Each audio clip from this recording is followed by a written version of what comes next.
Так, алло.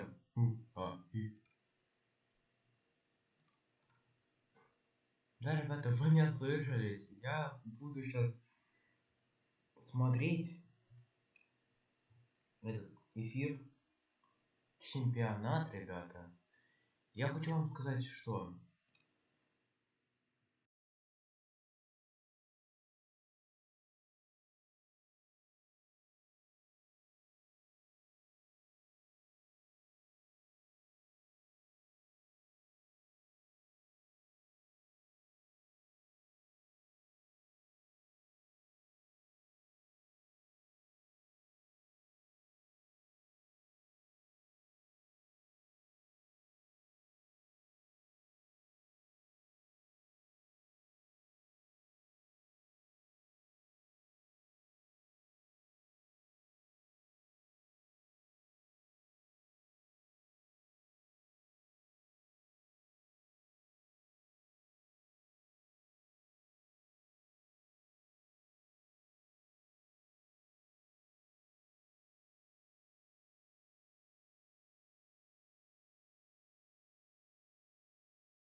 начинаем, ребята. Точнее, не начинаем, а ждем, ребята. Еще 6,5 минут. Да. Ладно, так уж с телефона зайду на сайт. Так.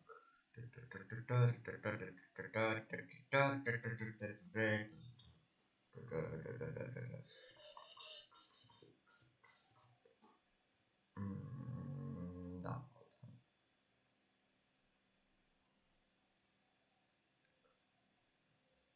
Да, я сделал другие прогнозы, то есть. Вот смотрите, ребята. Вот здесь я как обычно, да, сделал. То есть Tribe, Zeta, NAVI, конечно, NAVI. Вот, ESK. На телефоне. Не знаю, буду ли вам видно, но я все делал перед интервалом. Короче,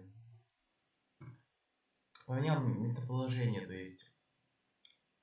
Я, конечно, я не предатель, наверное, но все равно.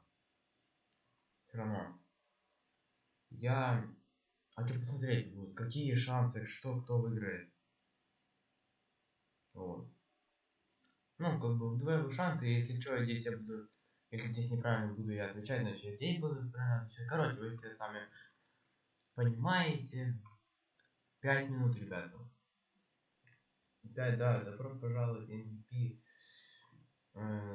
Это...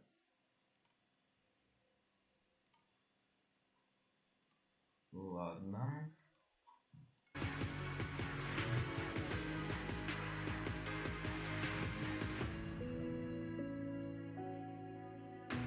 Так.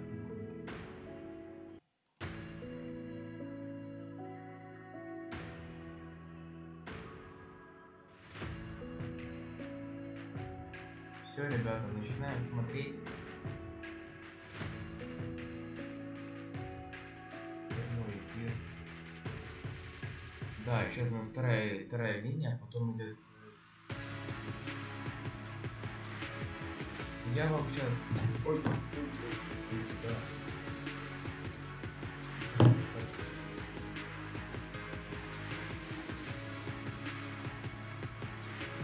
Я сейчас вам скину там. Так, чат.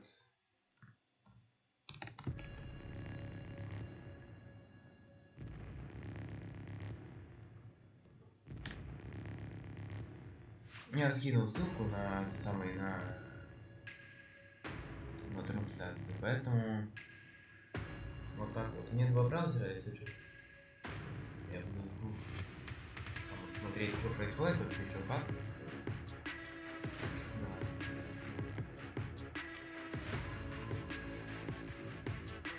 Так что, ребята, вот так вот.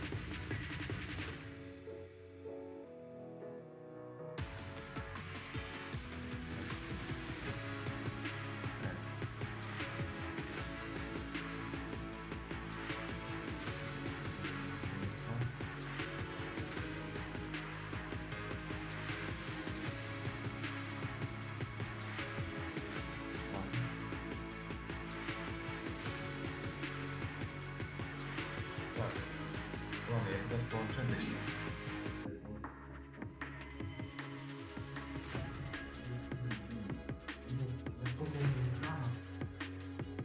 Обалдеть. А, планшет еще есть. Ладно. О, забрать. Забрать. Да, халява. Да, не обращайте внимания на волосы, я там кое-где. Так.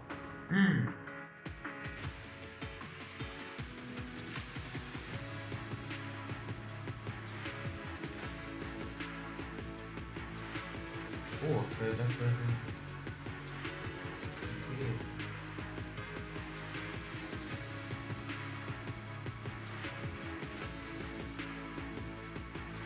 Так.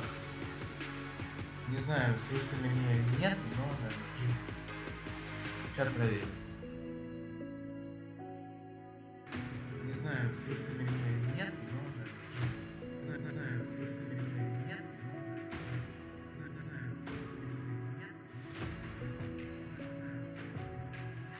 Я проверил, все нормально. Это я немного тише сделаю.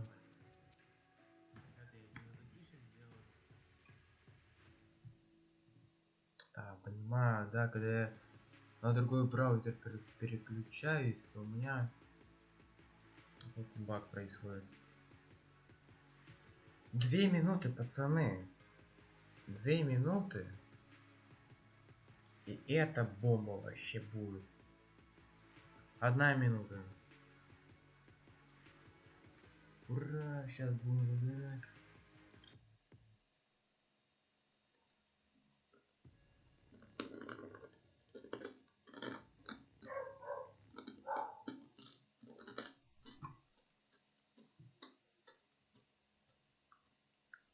А, что случилось?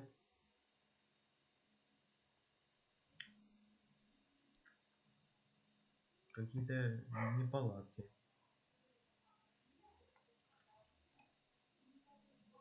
Бля.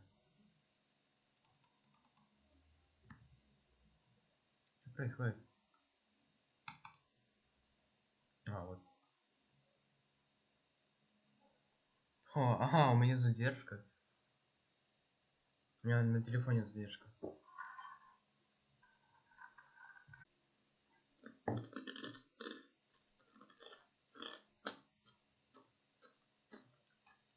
Ну а есть авторская музыка, так что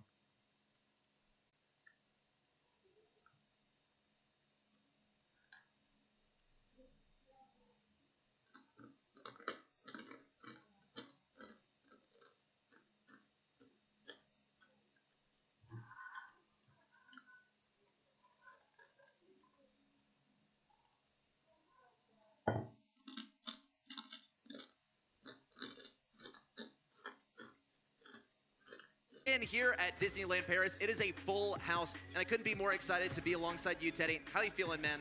I'm feeling great. Yesterday was already awesome. We got 4 more round of 16 matches left. We're gonna play through them today, and man, there are some amazing matches lined up for you.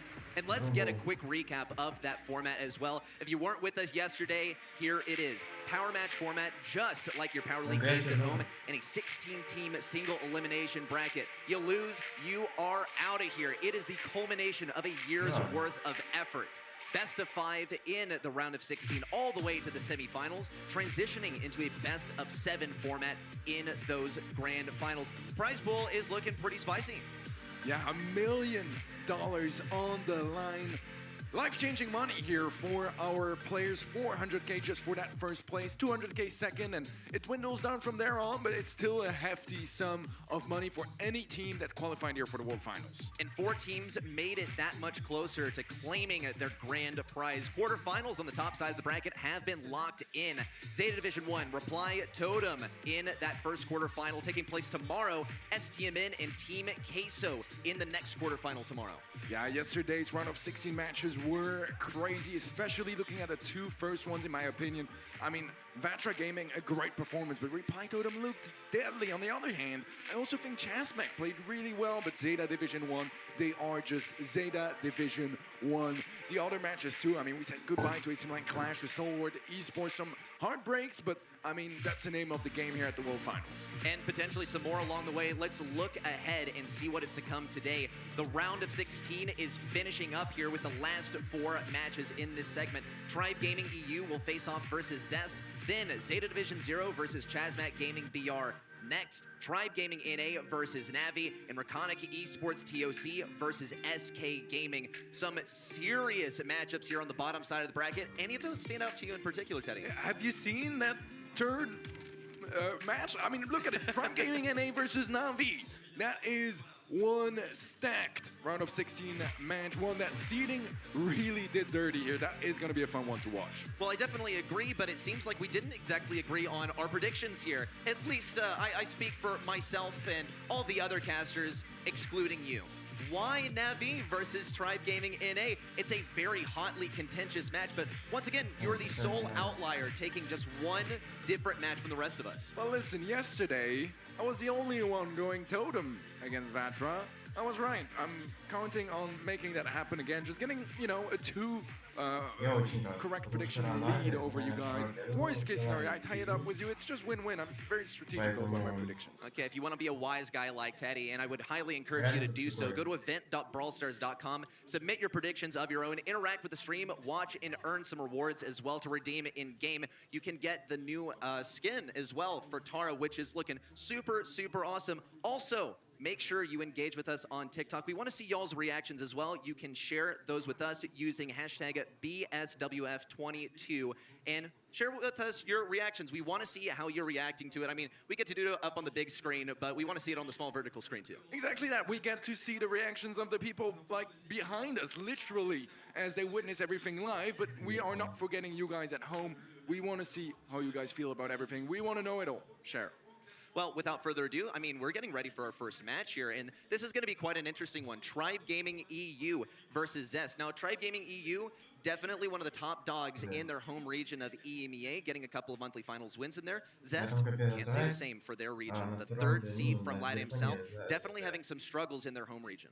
Yeah, on paper, this is one of the more one-sided matches here of the round of 16, but we've seen in the past, it doesn't always mean everything. It all depends on the form on the match day.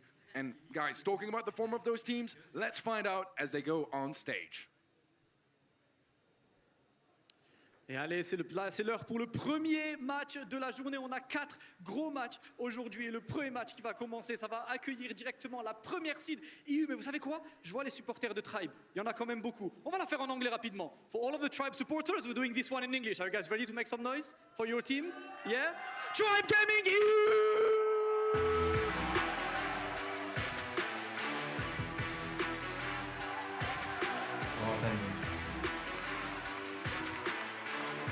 Tribe Gaming EU, a team that clearly needs no introduction. Some world finalists from last year and previous years on this roster, especially if we talk about Tom, world champion in 2019 and a decorated record from this entire year to follow. That's a good point. And as you mentioned, #1 seed here in EMEA. But looking at more international, inter-regional rather, results, it's not quite as good World Finals 2021 was pretty much the same squad minus Le Nain. They only made it to top 16, so they got knocked out first round of Worlds. MSI this year also ended up knocked out early, so they want that big international result. This is their ticket to at least make it to the quarters if they can take down Zest. It's looking pretty good for them. But talking about Zest, let's bring them to the stage. Et leurs adversaires, ils nous viennent d'Amérique du Sud, la 3e seed d'Amérique du Sud, des novices sur cette scène ici à Paris qui vont tenter de faire tomber la top seed européenne. Ils représentent 3 pays, Argentina, Brazil, Chile. Make some noise for Zest! Alonso, No One, and Loco. If you guys are not familiar with them, they got 3rd seed in the Latin South region. Thoughts about Wesley as well, that is not going to be playing in this match as he will be sitting on the bench. It's not a team that has achieved a whole lot already. They are 3rd seed, did not win a single monthly final, once made it to the grand finals of a monthly, didn't make it to Worlds last year, didn't make it to MSI. This is their first big event. It doesn't get a whole much bigger than this. Keyword yet. They have not achieved this much greatness yet. This is their chance to claim it on the big stage and a potential to continue a continuous curse. If from EMEA, Tribe Gaming EU, they need to break the EU curse. Every single year since 2019, the top team from EMEA has gone down in the first round at Worlds. Tribe Gaming EU, they have to close it out here. And Zest, they're an unknown enemy, but they are also severely the underdog in this matchup. Oh, absolutely. I think one thing that kind of gives me some more hope for Zest as well is their coach, Jag, which, if my memory serves me correctly, was the coach for Bunker at Worlds last year, brought them there, so he could maybe, you know, have gotten them in just the best form, the best conditions to perform. I think that Tribe Gaming EU, without a doubt, are favorites here, but we have seen Tribe choke and fold here and there. So, gotta be careful, you know, try to get that good, solid, early start.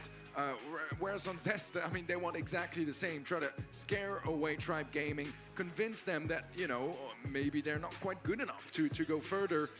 Tribe Gaming is a very emotional team, and they get hugely affected by momentum and how good their opponents feel about themselves, how confident they get. So I think Zest, if they really want to impress Tribe, they gotta strike hard and early and be loud while doing so. No doubt, and you know, as optimistic as I would love to be for Zest, you gotta be realistic as well. If we just look at the self-reported scrims heading up onto the World Finals in preparation phase, an unfortunate 24% win rate for Zest in those scrims. That's not really great. And you talk about, you know, Tribe EU having sort of maybe a weakness to confidence on the opposing side. I'm gonna be real with you, man. I would not be confident up here if I were Zest. One thing they can be confident in, though, is that they're an unknown enemy, right? They're coming in with not a whole lot known about them, not a whole lot of background studies to be done on them, and also probably a whole lot of work being done in the dojo, right? The regional meta, and bringing out something that we don't usually see in the EMEA scene.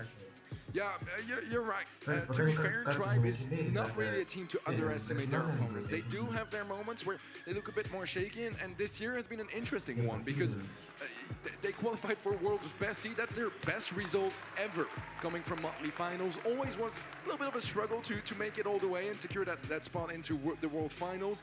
But this year, much more secure and confident about it. The question is, how is that going to translate now in their opening match? The expectations are high. The Tribe fans, the Tribe staff as well on screen here, recognizing a whole bunch of them, Kaner, Cody, I'm getting confused, but a whole bunch of them, There are a whole lot of them as well. Everyone's showing out here, and I mean, that's one of the amazing things about having a LAN is that you get to have the live studio audience in here too, and everyone coming out to support their favorite teams too. A lot of support on the side of Tribe. Once again, I mean, if you haven't submitted your predictions already, you got to do so on event.brawlstars.com. That way we can accurately gauge what the audience is thinking in terms of predictions for this match, but I mean, we already know what the casters are thinking. Casters are thinking that this is going to be a very confident and dominant match for Tribe Gaming EU, but hey, I mean, upsets are always welcome. We haven't seen any huge upsets just yet. If we do, it's going to have to get started here on Safe Zone, our very first map.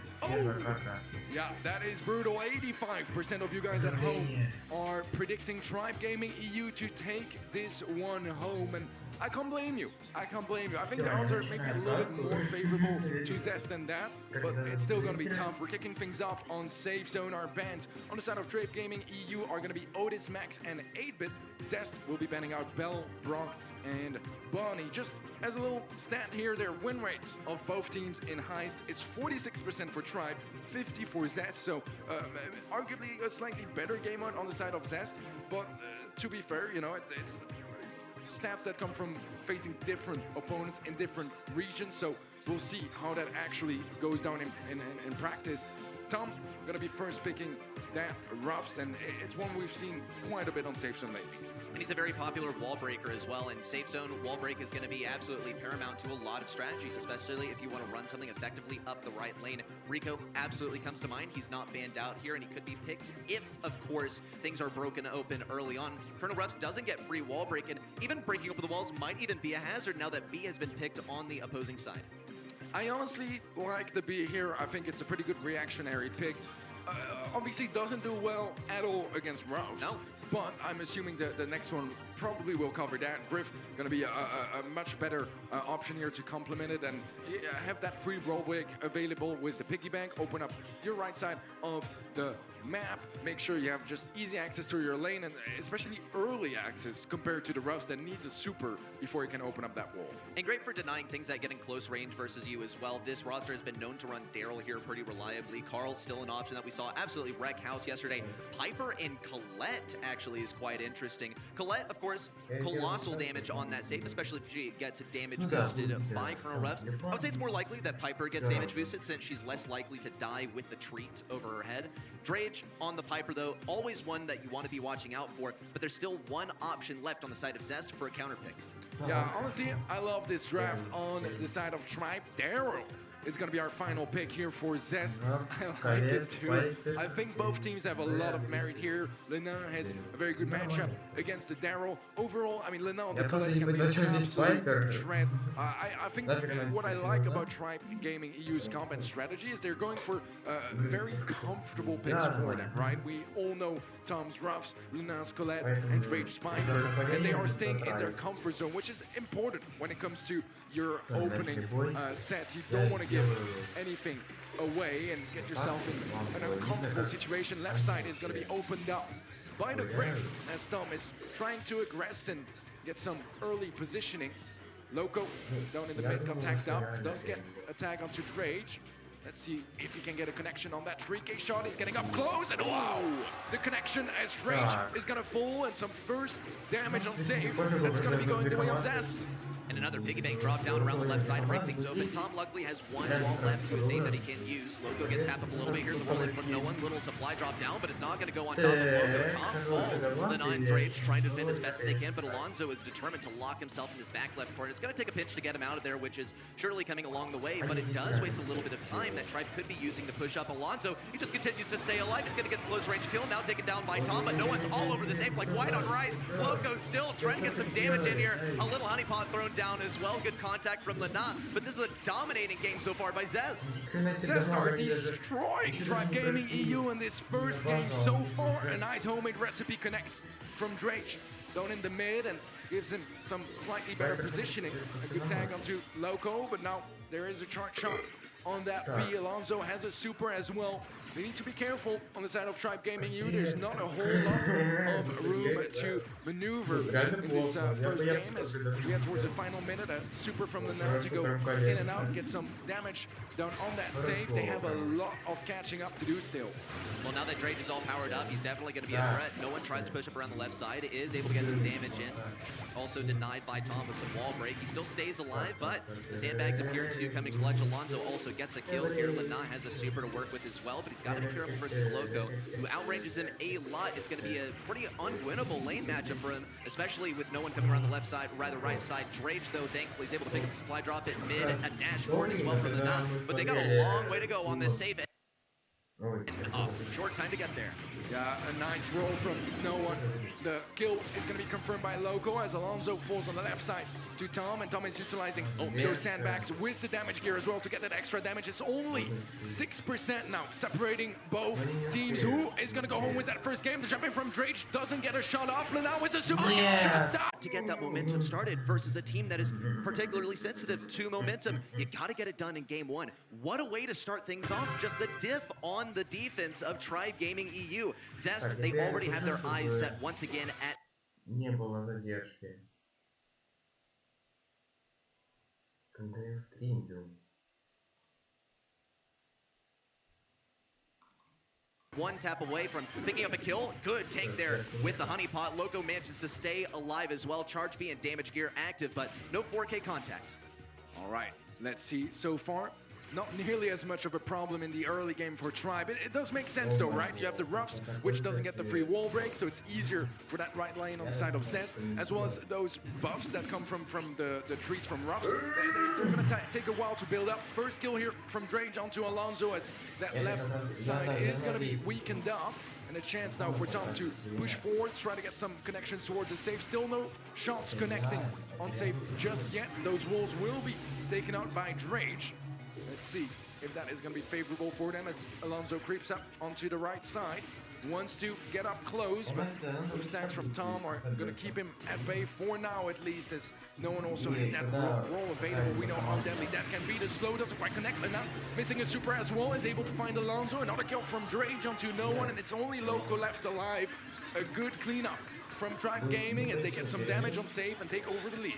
Lana has his next super free, 10% off the safe. Down goes Drage as well. Loco's tanking like a madman. Here comes a slow into Lana, and no one gets to get all over this safe. Tons of damage being knocked off, but still not surpassing what Tribe Gaming EU has laid a disaster. But I stand corrected. No one's going crazy. Contact of the gadget on there as well. Tribe Gaming EU now standing at 41% to 58, and Alonso continues the onslaught.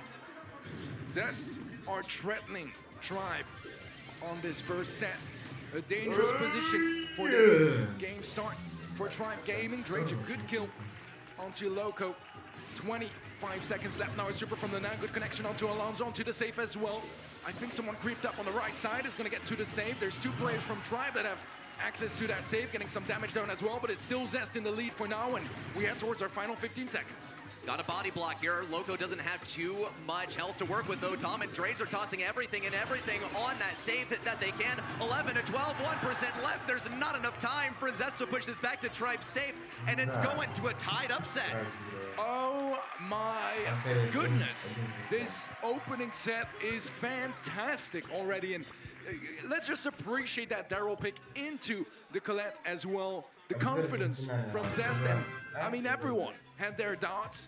We know we have a match in our hands here already. Let's see who takes set number one between Tribe Gaming EU and Zest. Little lane switch here too. Alonso now takes the right side early on. Wonder if he's going to be breaking open that wall if he so pleases. No one also on the left side here. Could come the piggy bank. He's going to heal up a little bit before popping that gadget, it looks like. Gadget popped also. Loco is going to lose that honey pot. Here's a wall break. Yeah, Drake is just going to do him a favor and save him a gadget as well. Alonso, thankfully, is able to avoid a lot of that damage, and Tom switches over to the lane. Here's some more wall break as well. It's going to be great for dealing with no one. A kill onto Alonso. Roll in from no one. He's looking for damage, but Tom's tanking it pretty well. Wow. Another kill onto Loco. And Tribe Gaming EU, they're powering right through. In fact, penetrating as well for 10% off that safe, and 15 already knocked off his Zest safe.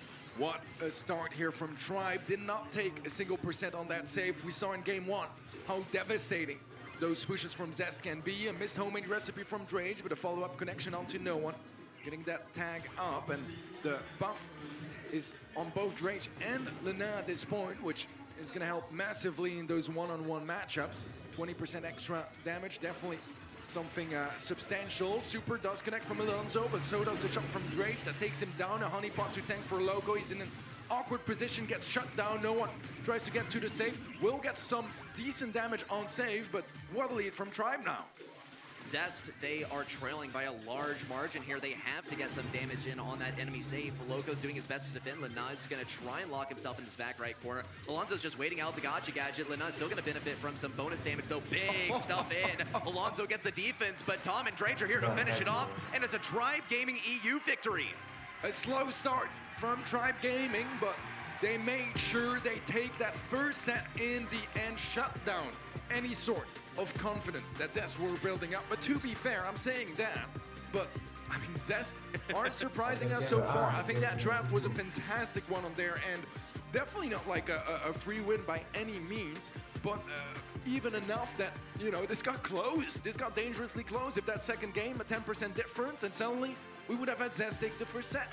No, honest truth here, I wasn't entirely convinced by the Daryl pick on paper, but in action, it was just endless aggression onto that safe and some solid damage overall. Where Zest seemed to really have that struggle was once things pushed up to mid, and especially once the supply drops were powering up Drage and even Lenad too, but especially Drage tapping things at long range seriously prevented the beat from doing what B's usually supposed to do, keep things at long range, slow things down whenever she can. I do want to give a shout out to Loco because he was going nuts that game. In fact, all of Zest was taking game number 1 is such a great statement over a team like Tribe Gaming EU, but what really matters is those set victories. That is what actually gets you closer to taking a match win.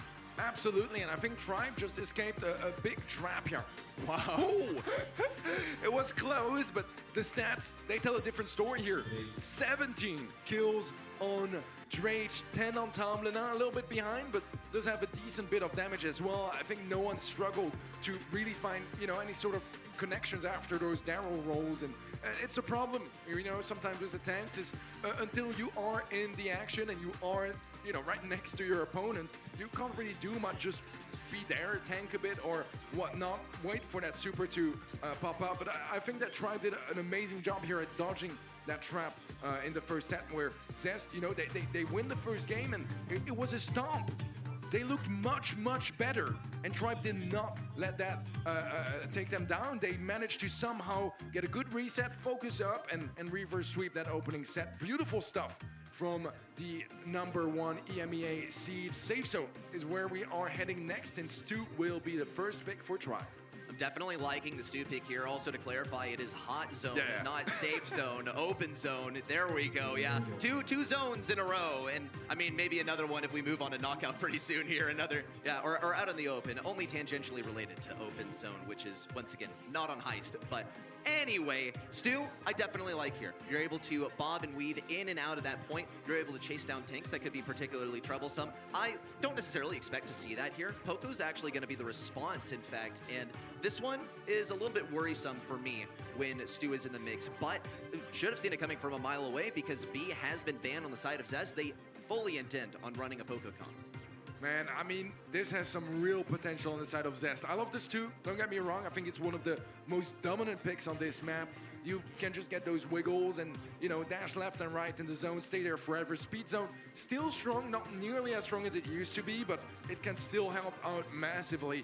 On the other hand, Poco, an absolute threat on this map. Wonder why they went Gil rather than Max, to be completely fair. I think that would have been a potential explosive pairing. But I do respect the Gil here as well. I mean, obviously, you know, you want to control the zone. Nothing better to get you out of the zone than a Gale. I'm going to go out on a limb here and expect that they're running the jump pad for a little bit of extra momentum into the mid area. Perhaps it could also help to counter whatever they might be going for in tandem with the Poco because they do have last pick. But here comes out one tank counter at minimum. Tom's also going to be a pretty strong tank counter here because, well, you're never able to hit him because he always stays out of your range. Drage is going to have tremendous range here as well. And Amber, at least in, you know, I hail from the North American region, and in North America, you always ban Amber. Here's Carl as well, a particularly tanky pick that's going to give Amber a lot of trouble here, actually. Carl was the most picked brawler yesterday, I believe, or at least up there. And, I mean, no wonder why it performed phenomenally yesterday. Now, will Zest perform as well as Tempo did yesterday on that Carl pick? There's only one way to find out, but yeah, this is going to be an interesting one for sure. I like what I'm seeing on both sides. I think it's a bit more traditional inside of Tribe Gaming, but we do have that launchpad indeed. And unless this is something that Tribe are really prepared for, I could see it catching them off guard. Especially if no one is constantly jumping in. Loco can also cycle out that super pretty effectively. Lanai is dodging back and forth and does manage to pick the kill onto no one as well. Tribe Gaming EU, they are on this point, very firmly locked. And here comes some of the bush break as well, keeping Loco back, burning him up. Thankfully, some healing comes in from Alonso. Here's the super in and the gadget paired with it, but no one, he's still struggling to get some kills here. Tribe Gaming EU, they refuse to let this point behind. Yeah, range is something quite complicated here on the side of Zest. Sure, the call does have a decent bit of range, but it's just at the advantage of Tribe, and playing max range like that is going to be a complicated affair. No one does manage to find a kill on Tom on the right-hand side. No one going in, no one finds the kill, and that is going to be enough to get a couple more percentages on the board for Zest, but they're not quite there just yet. They still have a decent bit of catching up to do. Well, they're just staying at the edge of this zone on the top side. Lanai, he's also taking serious damage. Down he goes to the super from Loco. Another kill as well, or rather a near kill onto Drage as he has to retreat. Here comes the Ego down to protect him a little bit, but it's not going to offer too much defense versus Carlin, his piercing damage, nor versus Alonso. Little burn onto no one and a focus down on the right side. Tribe Gaming EU begin to win back this zone. There's the team wipe, and they take this one back. Big team wipe from Zest, from Tribe, exactly what they needed right here, right now, as they're getting closer and closer to the finish line. Another jump pad plays down, and that is low HP. Drage trying to keep some control of the zone here, but Alonso and Loco are doing a good job as well. Drage finds the connection on Loco. Alonso is one shot, eventually gets shut down, and it's all up to no one here to stop them from closing it out. Does find one kill, and now was able to get it all the way to 90%. Tom, incredibly low HP, should get cleared up there, and eventually Loco does find a kill. It's incredibly close, and now Zest are in control of the zone. This is going to be the final fight to determine who takes game number one of top. So Loco pulls, gets Drage away. They're both in the zone, 1%, and no one does it. He's going to secure that first game again for Zest. What is Zest on today? They're taking game one in the first set, game one in the second set, and completely out of nowhere as well. Running some stuff that is also kind of out of nowhere. Here's a jump pad once again to start things off. No one is seriously stuck in there at the end, getting that control towards the end and getting in close range versus Umbrellas that struggle to pump out the DPS when someone is right on top of them, especially Tom, who was an absolute powerhouse in the last game. But this time, Zest, not only are they going to get that early zone control, but they're holding on to it way better than they did in game number one. Lanad, though, is trying to dispel some of this defense, already circling in versus Loco on the left side. Alonso and no one trying to stay alive on the right. No one needs the piercing damage, but Drake stays barely out of range. There's a freeze frame too. Loco goes down on the left. And Tribe Gaming EU, it looks like they've gotten back mid-control. Yeah, Zest capitalized much better with that jump pad than in the first game, and yet Tribe was a great retake here of the mid, good presence, and that is one big puddle from Tom into the mid as well. If he gets the burn, he does connect in onto Alonso. That is gonna be a kill. Loco in a 1v3, the team wipe in favor of Tribe Gaming, and they have the lead, they have zone control. This is looking excellent for them. Big push break around the right side for Tom as well. It's going to be an issue for No One and Alonso if you need them to survive. Here comes a super in from No One, but it's a little bit too late, actually. Tom does stay alive. Protective pirouette is supposed to shield you from a lot of damage, and it just came a little bit too late. Alonso also going down Loco. He's just a smidge away from dying. Little pushback as well as he's getting good dodges versus Lana. No One now takes his place. Need to see the kill onto Tom or Lana. They're both super, super low. No One's going to go for it, but once again, bursted down by Tom. Tribe Gaming EU, they lead confidently, but they need to win back this mid-control. Wow, what a lead from Tribe. Zest was a decent retake, but not one that seems to be holding for long. Now has been struggling much more this game as well. Tribe has done an amazing job at shutting him down. He goes in for a final attempt at pushing Tribe back, but not a successful one. Tribe tie things up, and again, we are going to game 3. A lot of struggles there for Carl, unfortunately, because versus Amber, he should be able to gadget in and then immediately super, but you can just sense the pressure that Tribe Gaming EU is applying here because, frankly, that's not necessarily how Carl usually works in this interaction. We'll have to see, though, if it changes up in this next one, because what we saw in set number 1 is they change up the lanes, they try to make it work here. Zest, they got to go for anything that they can get as it's all tied up in the set. All right, Just a couple of percentages lead, but the first kill goes the way of Tribe.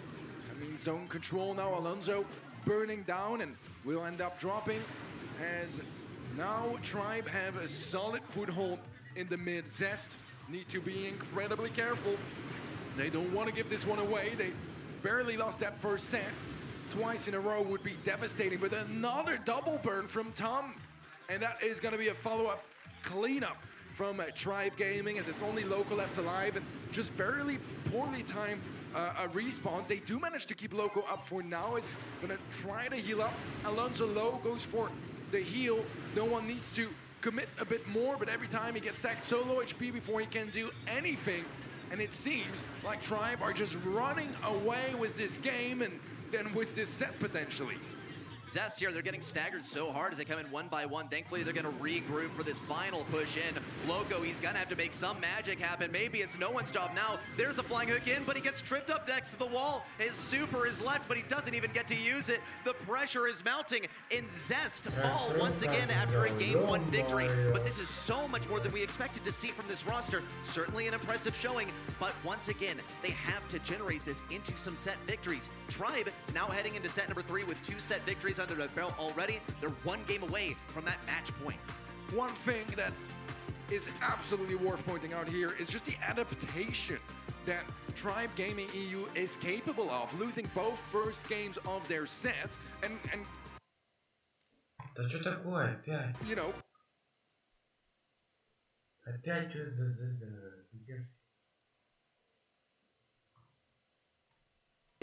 night and day difference, coming much more confident, pop off, hit those shots, keep them away from the objective and dominate.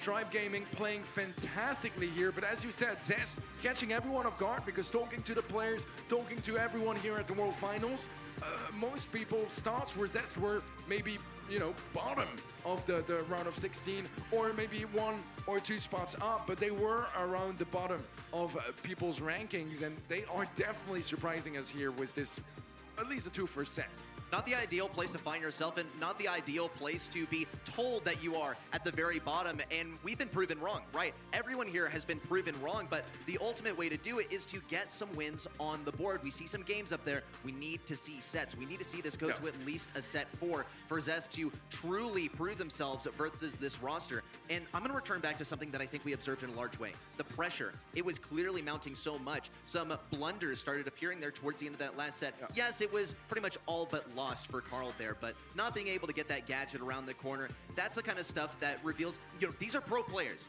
They had to work so hard, they had to play so well to get to this stage. It's got to be some external force causing that stuff to happen. No, you make a valid point, and honestly, I think looking at the draft, I think the Carl was a final pick, right, for Zest. So when you have a final pick, and it's probably the least impactful one on the entire map, a bit of a mistake there that if they manage to rectify, I feel like they really could have just taken that set. So a bit sad for them, because they've had a lot of opportunities to win those 2 first sets, and they've been so close. Короче, пока они там делают пики всякие, я пойду планшет на зарядку поставлю, поэтому да, так что ожидайте. Телефон я с собой возьму.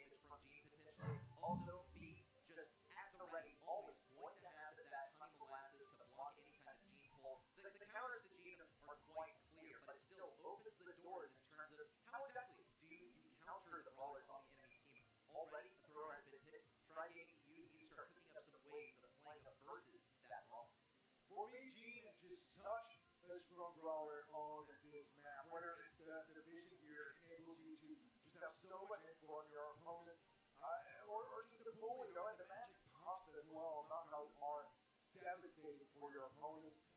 We'll see a Griff and a Gus picked up by the side of Tribe. They've been loving those 2 brawlers in the last couple of months, and understandably so. Gus, as a support brawler, provides just so much to the team with that super, but also is a perfectly capable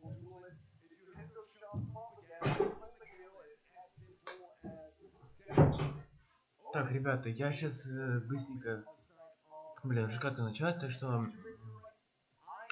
постараюсь, короче, побыстрее. Всем пока.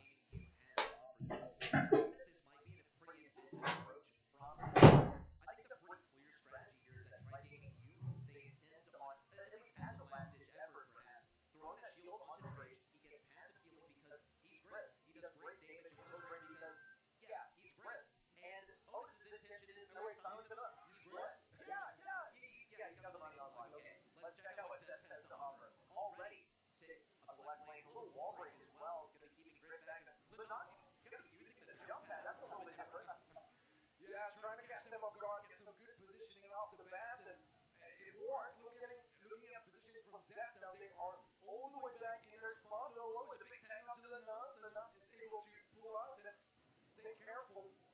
And so far, it is still a massive control advantage in favor of Try, but at least HP-wise, Zest have managed to recover without losing a single play. To be careful, and that does have super now as well.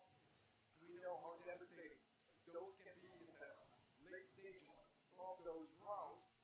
They're still working towards that pool. And on the side of this, they do have two screens as well. Also, might have to go for the head here. Luna's dangerously close. And wow! Beautiful teamwork and connections on the side of Zest. But a pull from Drake connects, and it's only local left in a 1v2. And he's going to go for it. He is indeed. Can he make it work? Guess what? Does he get the second top? It's going to shut him down. A brilliant attempt here from Loco in the 1v2, but not a successful one, unfortunately for Zest. That is going to be some lost utility as well. But Drew's still fairly close to his next super 2, so that won't be the biggest problem. Drake is not avoid to overextend. Это я прошу.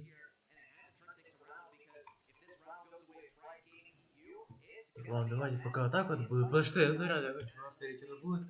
Так, успел.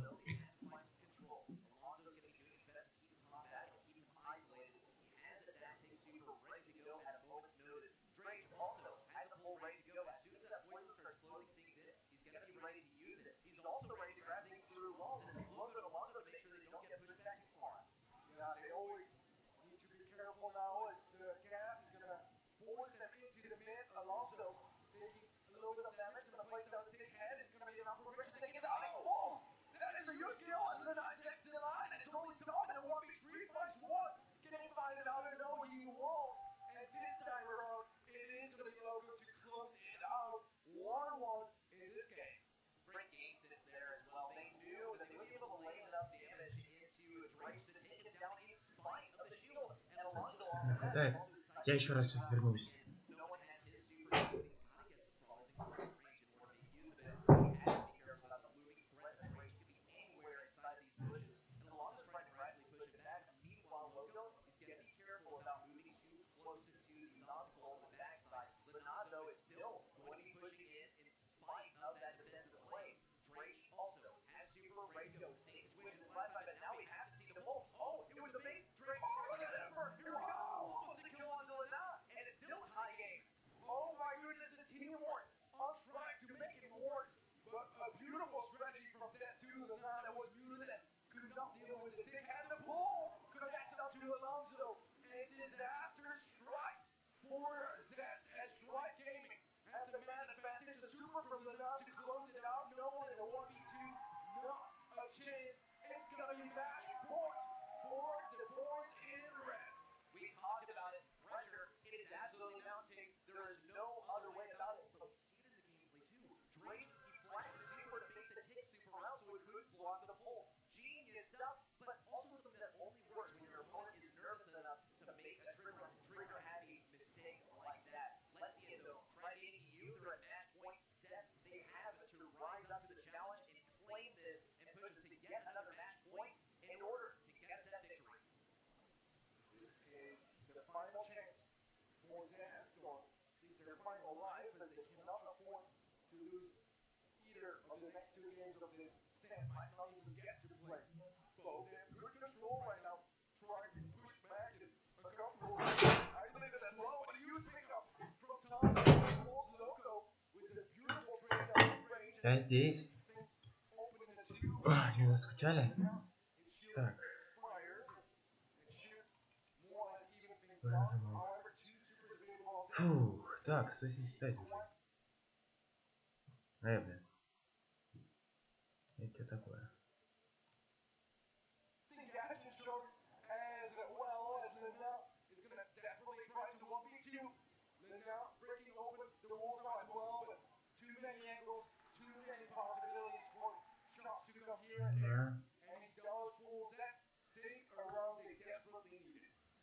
Это перезагрузка была, ладно.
Ей, так, а Зест выиграет первый матч.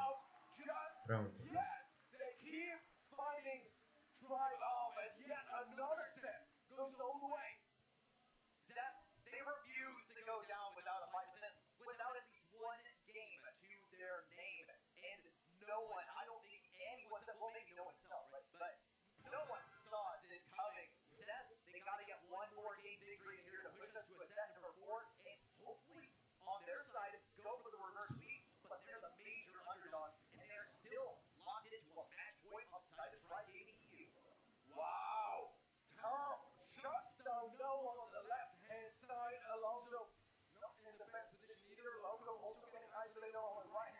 Не надо никого не считал.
Да, все.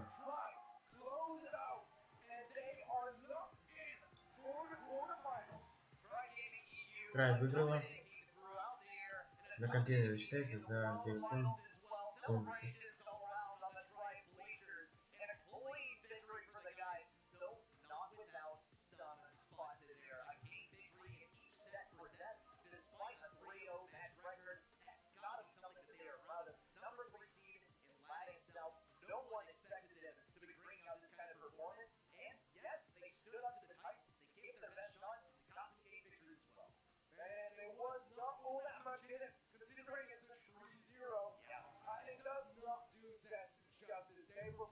Ничего не дали. incredibly well today, and they can be very proud of all Вот я зато теперь сейчас тут значок и поинты. a little bit in it, but try.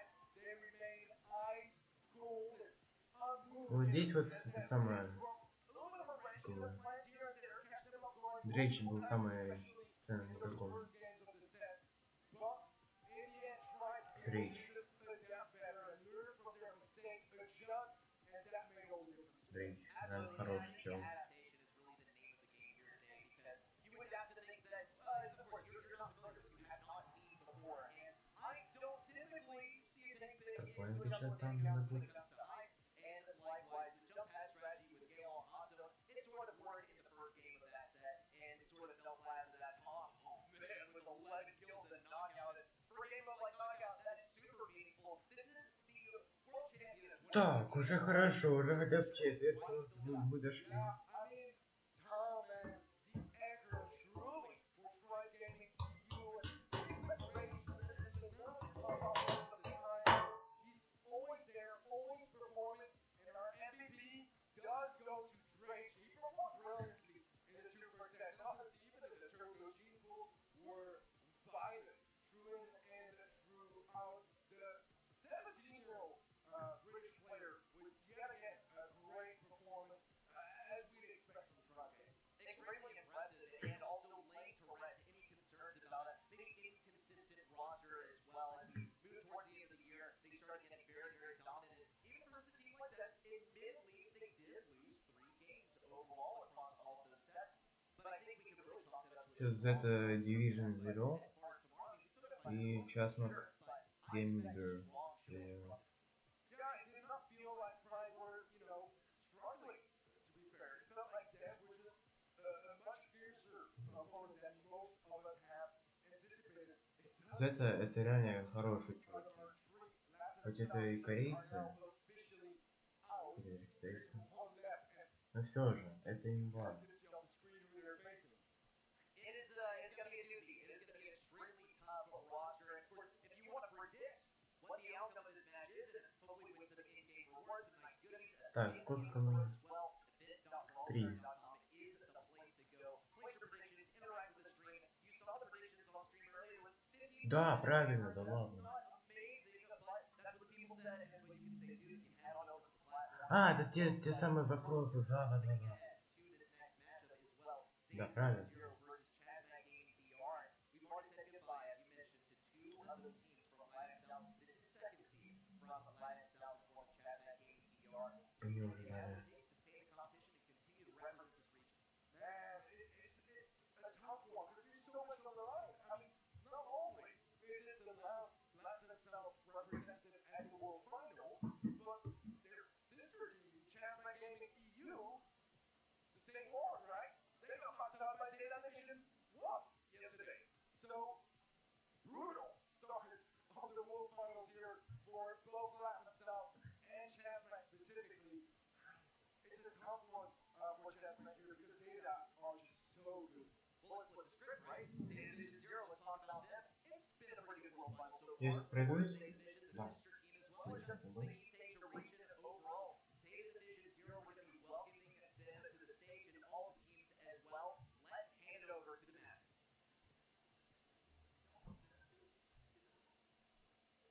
Et il fallait bien qu'on aille dans la foule, il y a beaucoup de bruit, est-ce qu'on est chauffé? Il y a du bruit, un premier match, un bon premier match, c'est l'heure de lancer le deuxième match. On a eu la Division 1 qui a gagné hier dans un clash des mêmes organisations et c'est l'heure pour la deuxième équipe, pour leurs collègues. Ils ont 2 champions du monde dans leur équipe. Un match de bruit pour Zeta Division 0! Zeta Division Zero, represented by Tensai, Ashnabi, and Guru. 2 world finalists on their team, 2 world champions on their team, those being Tensai and Ashnabi. Extremely mechanically skilled players and legends in the All-Star scene for good reason. Absolutely so. I mean, legends, not even in the decade, but already accomplished, looking for more this year as well. I mean, they didn't quite qualify for MSI. There was only one spot for East Asia, and the battles between the two Zetas were just so fierce, and Zeta 1 just barely won over them, but that's still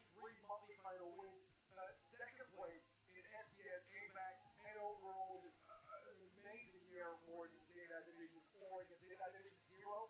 According to their manager, which manages both teams, he said that Zero were better. But let's see their opposition. It's gonna be C and G.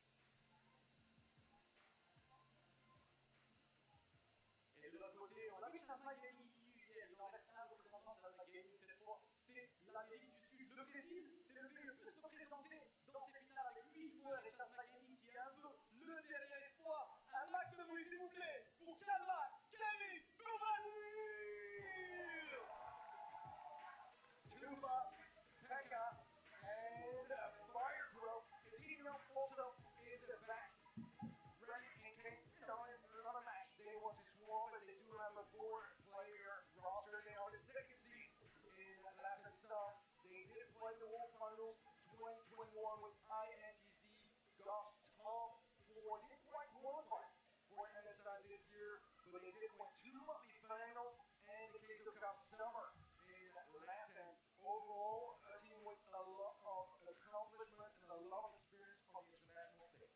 They were extremely strong going into this year, of course, as you mentioned, being former INTZ. Those members of INTZ being Fire Pro, Dutha, and Dino, you said, and Dino, he's going to be taking a seat for now, right? He's going to be on the bench for a bit. And Pekka, well, he's going to be taking his place. Pekka, in addition, early this year, has been a complete powerhouse on this roster, leading them to victories in numerous monthly finals in their home region. However, how will they be able to stand up versus arguably the most dominant region in the world with both Zeta teams qualifying? Both teams have a point of in common as well, is that they have a bit of a World Finals rookie brought onto Worlds 2022 as Kuro for Zeta Division Zero, and then Pekka for CNG Brazil. Both, it's going to be their first World Finals, so maybe a little bit more nervous than the rest, but they are very well surrounded, as we said. I mean, last year, Tensai and Navi, they got first place. They are literally our current world champions. But then, Fighter and Tufa, they still place top 4, so they're not all that far behind. This is going to be a fun match for sure, and no matter what, those guys always somehow manage to perform on the big stage. Well, from the perspective of Zeta Division Zero here, right, let's talk about this. Tensai and Navi, they don't have Shitako on that roster anymore, and when you put those two teams head to head, which one usually wins? Zeta Division Zero, they take 3 monthly finals in their region. The remaining 4 do go to Zeta Division 1. I mean, it's a lead by 1 monthly final. And while it might just seem like 1 match or 1 monthly final, it's a pretty big difference. And we've seen just how dominant they can be already throughout the season. MSI champions as well. But Zeta Division Zero versus that team and taking the win over them, there are no slouches as well. You can almost say, by Rossi, they do pretty well at MSI, but I think that's stretching the script just a little bit. That said, I think there's a clear underdog in this matchup. Zeta Division Zero, a lot of people are expecting them to win. You and I predicted them to win. I wonder what the people on the.allstars.com predicted them to win, but we'll touch on that in just a moment. First, we've got to talk about our first map of this set. We're going to be heading to Brawl. Here's the prediction. Oh, another 15-8-5. Yeah, very one-sided for sure, and I don't blame you guys. I absolutely don't blame you guys, but I think the other is a little bit closer, for sure. I mean, Chancellor, yes, they are the underdogs, but they've also proven in the past that many times when they were the underdogs, that they won. And it's not like it happened only once, it's happened multiple times in the past, so they've proven that they might not be that much of an underdog anymore. Our fans are lined up. It's going to be Janet, B, and Buster on the side of Sega. Chasmack picking up Brian, Janet, and Squeak. The first pick on his side. I'm definitely liking the Otis. Я пока это самое перерыв ретенсирую. Here's the pity, this brawler, at least in Brawl, has fallen quite a bit in popularity recently. And, you know, while it might seem shaky, if it seems shaky to you, I think that the win rate seems a little bit shaky for Zeta Division Zero on this particular mode. They only have a 33% win rate in Brawl, which is a little bit surprising. And Chasmack Gaming, on the other hand, definitely respectable, somewhere around 50% win rate as well. A distinct advantage there. How you compare the regions to each other, I think it's apples to oranges. You've got to see what Brawl is coming out next. It's going to stew, actually, from Zeta Zero, and probably will offer some good options to break those walls. Yeah, I mean, there's few brawlers as mechanical as this two, and Tensai and the rest of the Division Zero know that they can abuse it, try to just, out-mechanic their opponents, make them look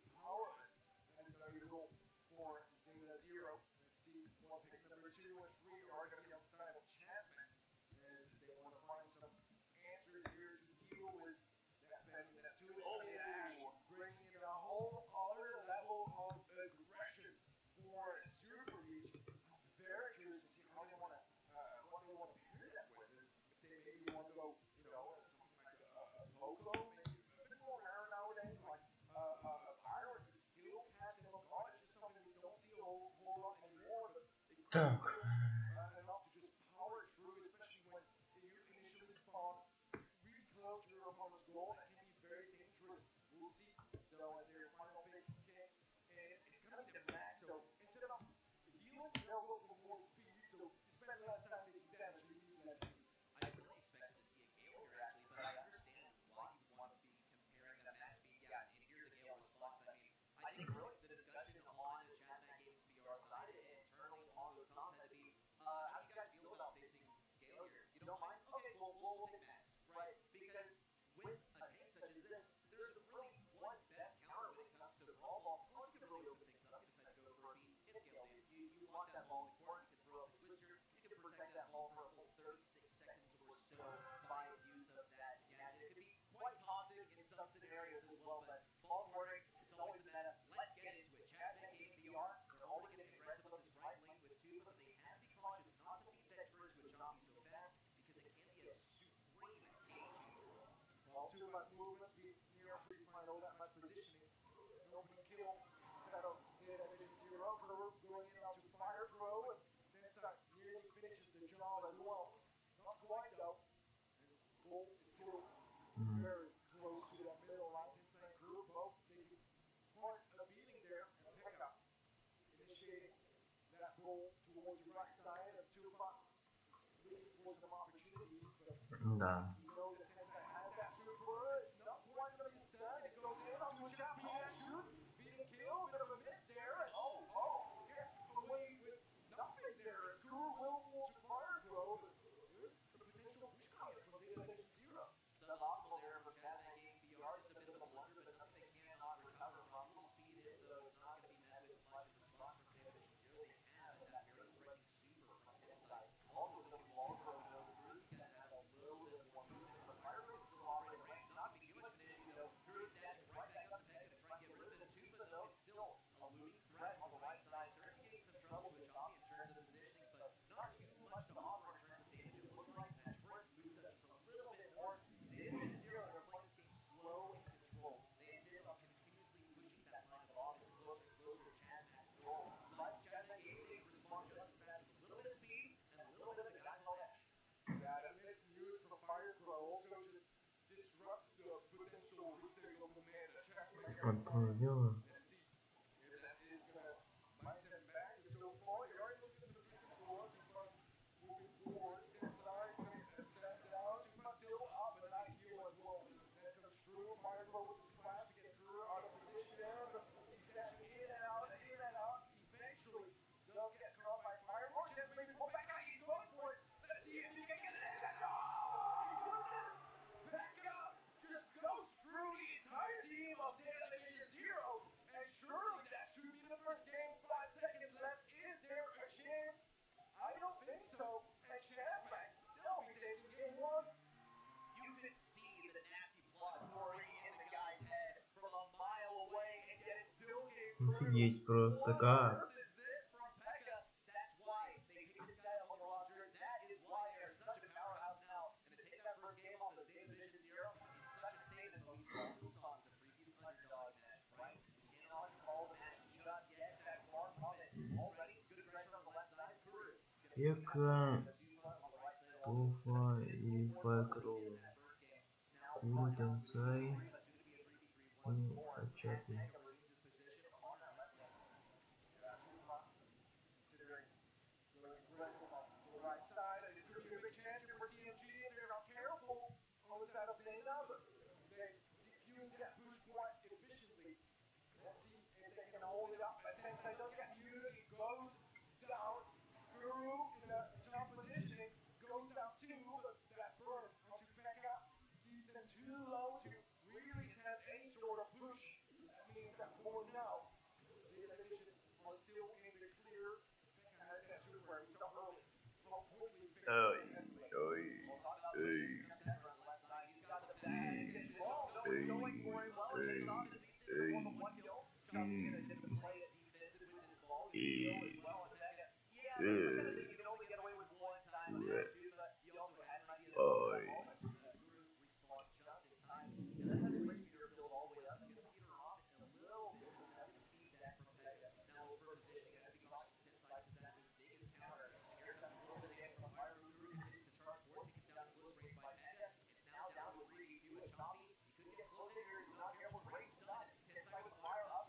Ой, хорошо.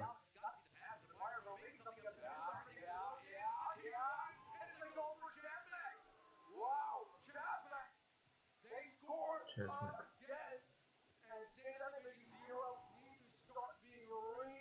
Они реально что-то вытворяют. Прикиньте, реально. Возьму сейчас и выиграю. Класс.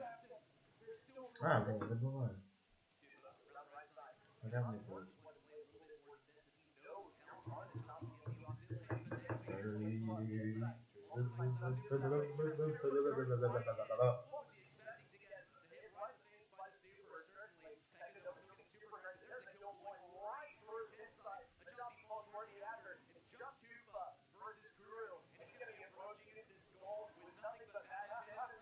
Они первую карту пришли.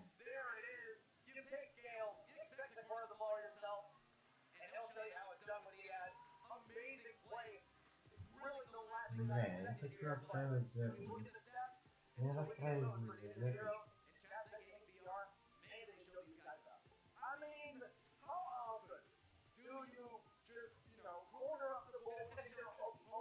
Зека, я отправил меня.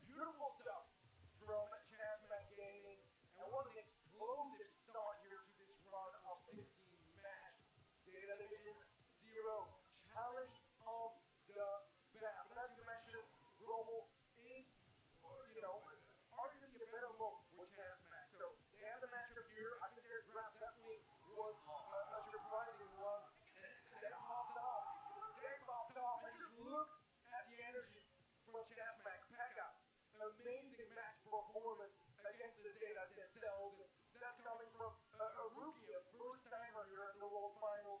Phenomenal stuff off the bat from Chapman. You just gotta be worried when they pick a Max and an Ash, and you can absolutely go for a Gale yourself. They know something that you don't, and what Chapman VR knows as well, how to get a whole lot of kills, but it seems like Kuru also tuned into those ledges as well, because the guy's looking pretty clean with some kills on his side. However, kills, they're not the objective here, right? It's brawl, ball. You put the ball in the goal. It's not that simple. However, Captain that game, we are sure they look that way. Yeah, I know you're American. We know how football works over here in the NBA in Paris. But, yeah, Я что-то не на то отвлекаюсь. Я не с вами общаюсь.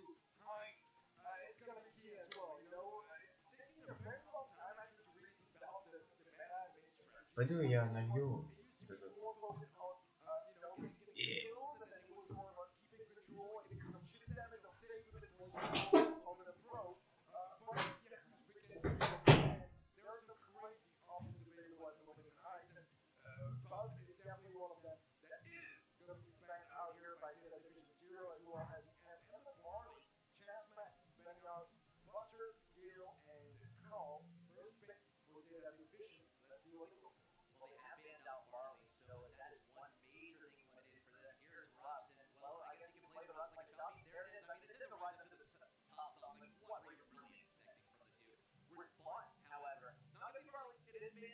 There are abundant ways to deal with it. The call has also been banned out, a penny, maybe something, but anything that can pierce through the sandbags is going to be quite viable.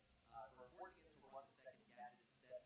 Still, a lot of other simply good options that you can go for here. A lot of things that Jasmine Game VR can go for. They can get creative here with a couple picks on their side. Yeah, definitely plentiful of options, and Rico is definitely one I love. I feel like Rico is still in a really good place. Bouncy Castle is one of the stronger gadgets in the game, but just his bounce mechanic enables so many different options and just out lanes. The pure 1v1 is more often than not going to be superior than the Rust as well. The super counters the heck out of Rust sandbags too, so you have some great matchups there. Let's see what Jasmine Game VR decide to pair it with, and it's gonna be an Otis approach that has become more and more stable over time. I remember when Otis released, especially once he got up, we saw him a lot of times, not very successful most of the time, but teams have really figured out how to bring the most out of that round. And I mean, talk about min-maxing here, just to get some good value out of that gadget, use it to counter off the rust packs. You can throw down that shot right on top of those current rust packs, take them out pretty easily, unless of course they're placed right. Just so much deep the ass was going, just shoot at the sandbags. Oh!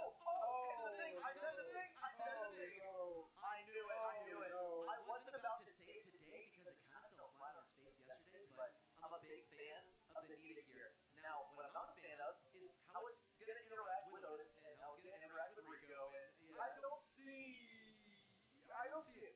I didn't see it yesterday for Stillward versus Team Queso. I said it, and it didn't work.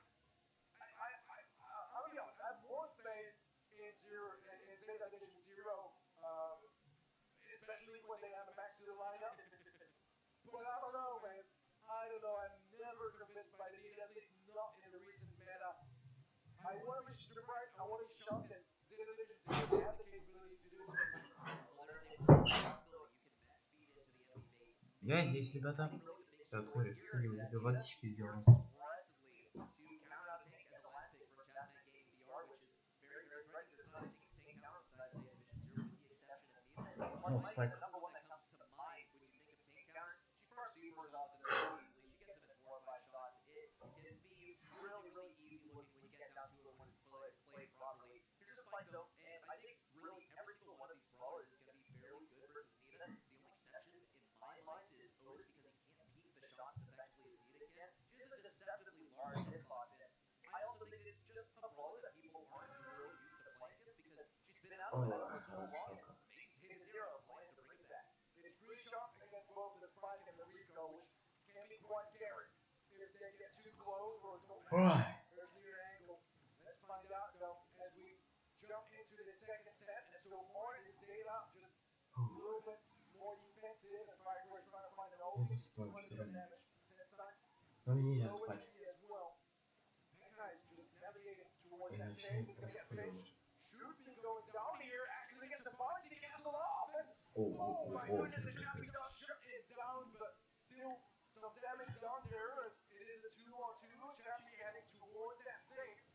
Let's see how this one plays out as Kuru also gets into a good angle on the left side. Not on the right side, he's making sure to go for some pinches here. Here's the Bears going right over that wall, and now it's two, but Beck is probably with the low first, taking so much damage now with all the shots baited out. It's like Guru gets to commit fire first time into the sandbag. Oh no! Pekka, he still has a super, could be a bouncy castle for Studio. Oh, That shot reloading well down and goes Tensai as well. Guru stays barely alive. The final shot for Pekka coming in, but 19% has been knocked off so far. Final shot in there for Fire Code to eliminate Choppy. And now that Zeta Zero find themselves on defense, they could have some trouble. Tensai has to get close to these guys. Это я называю команда. Their spawn already so much damage is flying on that trade. Yeah, that trade is not going to be too bad for either side. Opening up the walls here as well on the left side is huge for Kuru as Pekka now does not have nearly as good of a position anymore. Is forced to fall back. You could see a large amount of damage roll. Great super from 2 fast wall. Champion has nowhere to go. Surely they punish him, and yeah, eventually the curveball catches it, and that is going to be the chance to get some damage on safe lead now in favor of Chasman. Not a big one, but a dangerous one. Fire Road is on super low health. Tensai's gonna go for speed in. Fire Road is silence. Guru is safe and sound on the left side. Tensai is also hiding behind this this obstacle. Little trade out there on the mid lane. Pekka's still trying to body block as best as he can, but there's only 15 seconds left for Chasman Gaming VR to return to fire and bring things back. He was certainly working on it. Curveball's coming in, perfectly dodging out. Safe, he needs to get something in there. Here's the super. It's not gonna be nothing. He'll want to do it. Pekka's gonna have a lot to follow. How are things looking on the enemy side? Well, Chasman Gaming VR pulls ahead. Ajabi tries his best to defend, but there's no response. And Chasman Gaming VR take a third game in a row. Oh my goodness. Chasman are on a fire. They were behind for the vast majority of that game. And yet, the last couple of seconds, they turn it around. I think Kuru on the right hand side was just, doing, Tufa on the right side was doing a fantastic job on this spot. Getting tons of just that positioning was key. Unlocking things further on. Let's see if we see a second set in the hands of Chasman or if Zeta Division Zero can catch up. Well, already some good damage flying from Tensai. Ajabi on the right side. Shot's getting good dodges. The curveballs. He needs to close in and get that super, though. He's outranked by every single one of these brawlers. Still good dodges, but eventually pinched down by Tufa and Fire Road. Tensai now migrating around the left side. Be careful about not getting Tufa the heal. Here it comes. Heal onto Tufa to keep himself alive as well. Chasman Gaming VR has taken a hefty amount of damage on their save, and they get to return back to mid, but not without some deep fast scores. Yeah, a 33% lead is very good on the side of Zeta Division Zero. We saw earlier that Chasman had the capability to retake and turn things around. The 1-for-1 straight to the mid as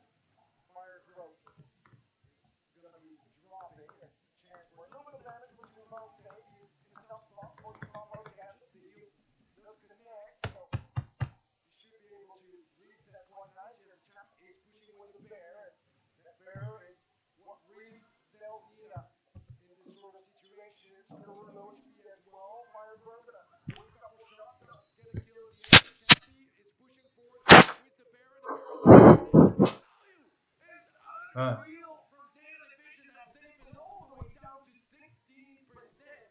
And Jasmine way too far behind.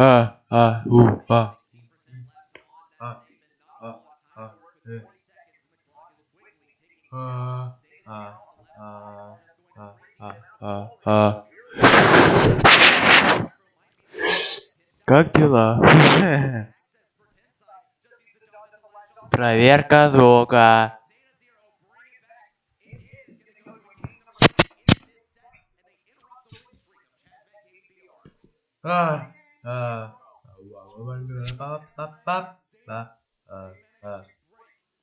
Я давай дослушаю.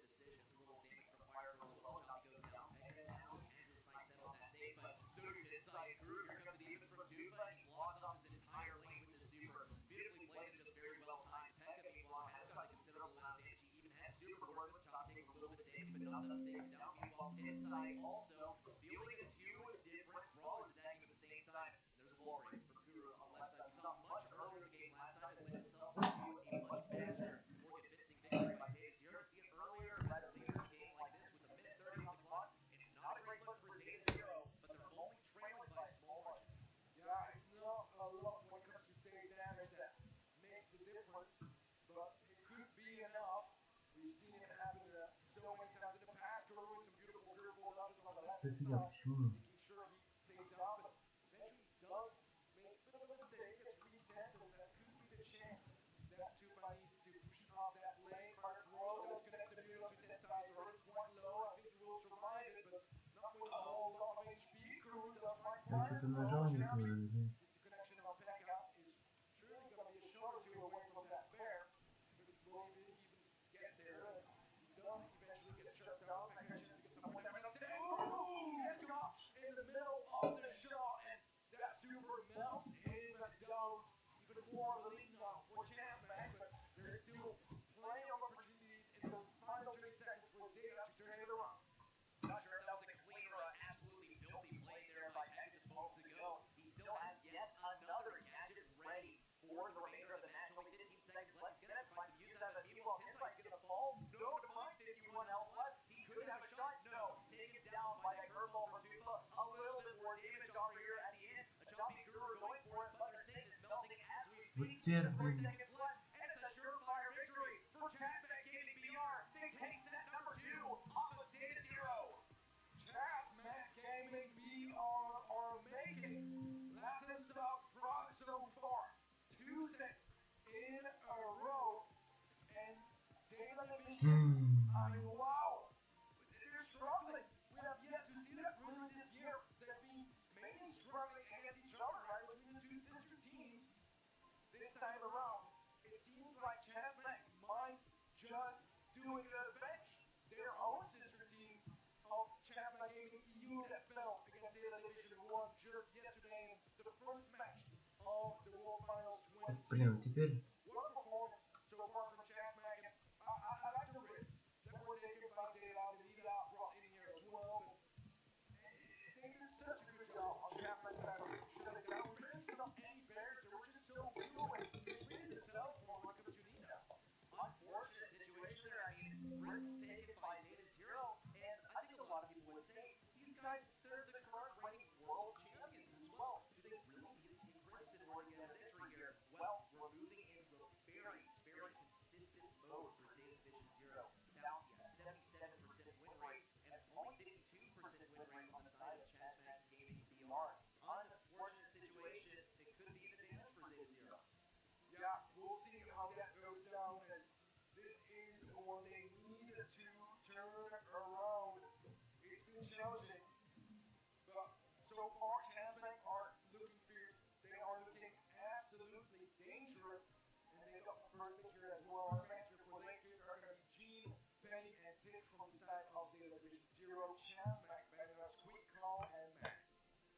Liking what we could have possibly as the very first pick because Aztec is banned out. Yep, Jam was the first thing that came to my mind. Seems to be the first thing that came to Chasmac's mind as well. A very consistent brawler too, one that can operate pretty well at range, can also throw down a gadget that provides a large area of influence. Just a little bit of chip damage that pretty much entirely prevents you from pushing in. A frustrating one to face, one that can also get super aggressive and steal all your stars, fly right back out as well. A pretty safe pick, I think, for Chasmac Gaming VR here, and one that doesn't have very weird counters.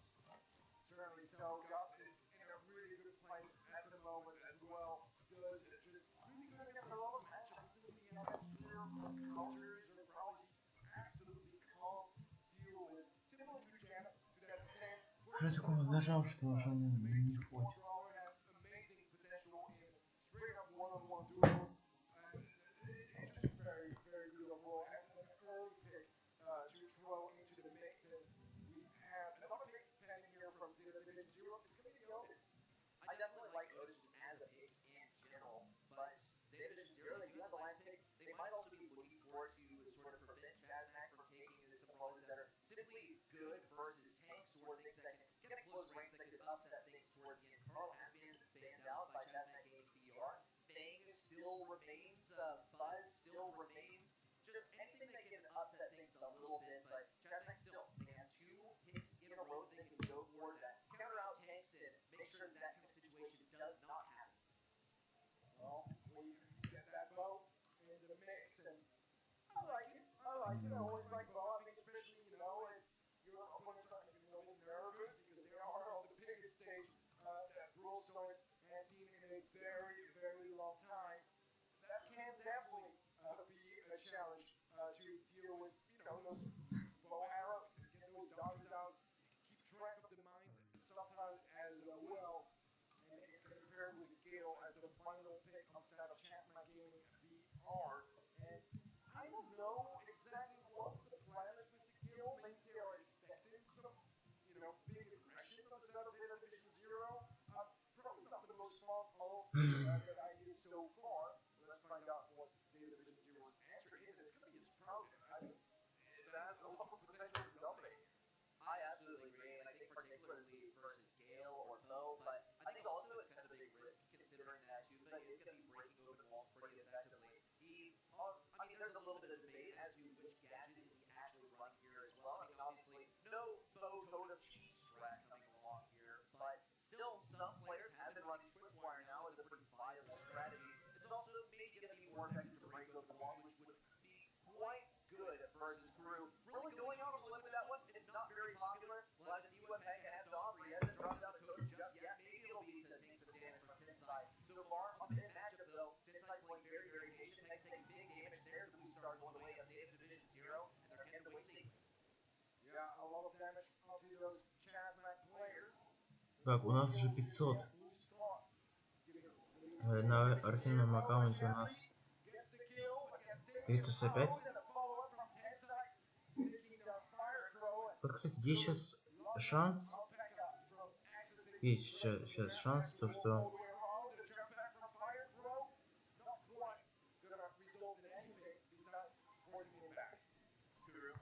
что реально сейчас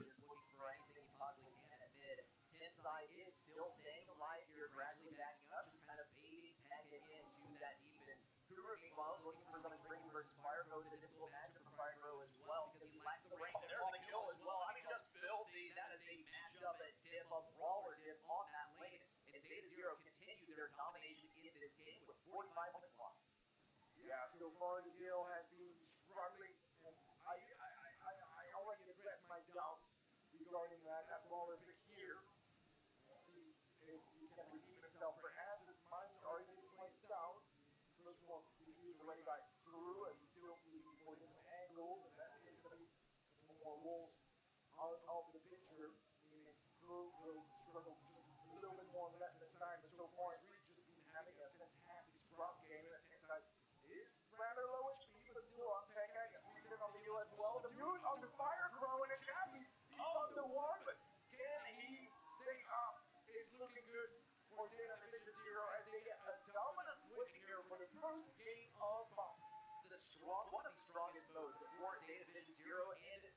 single weakest mode for Chazmat Gaming BR, and I think it's absolutely showing here a very clear-cut game here, and a great wait for Division 0 to change the momentum, switch things around, and try not to get swept 3-0.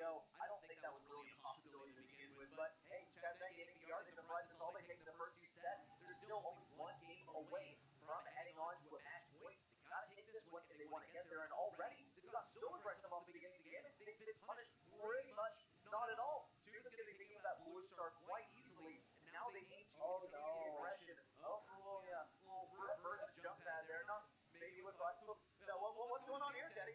Yeah, I think to realize that was just a gas that just, you know, it's not going to be all that useful. It's going to use it to get out of there.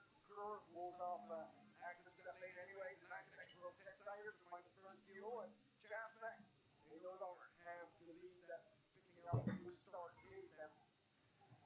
2-5, try to force things. Ну, сейчас пока есть все шансы на то, что хоть не выиграет.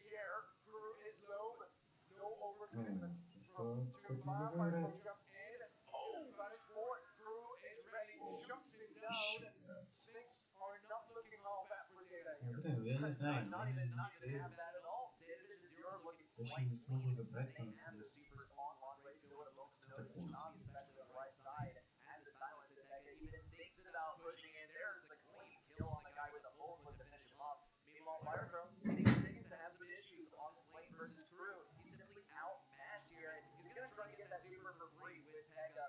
Jump pad action as well, but Tuba falls once more. With only 20 seconds left, Chazmat Gaming BR can afford nothing less than a team of white if they want to bring it back. Yeah, that is gonna need maybe a miracle or Так, во-первых, победа. I don't see it happening at this point. 5 seconds left, Firebird, which means Это не that надо делать. even he lives, Tuba is Да, gonna я fly не away. знаю. Up from up there, Jose at Division 0. Turn things around and make this hell fuzzy. What a way to turn things around as well. That was a dominant set. That should be great. Боба. Боба. Some smiles, some relief, a little bit of crowd pleasing as well for the side of State of Zero as they get the cheers going as well. They are in for the revenge tour after those first couple of sets. And in a dominant way too. Not a single kill on the side of Chazmat Gaming BR throughout that, but I think we could say that Chazmat Gaming BR was there for dominant mode as well. The stats they don't often lie. This is one of those situations. Glad to see if State Zero or Chazmat Gaming BR is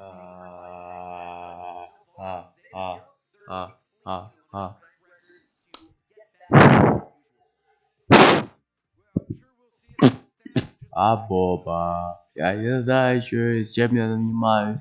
Но это пипец, я слышу свой голос.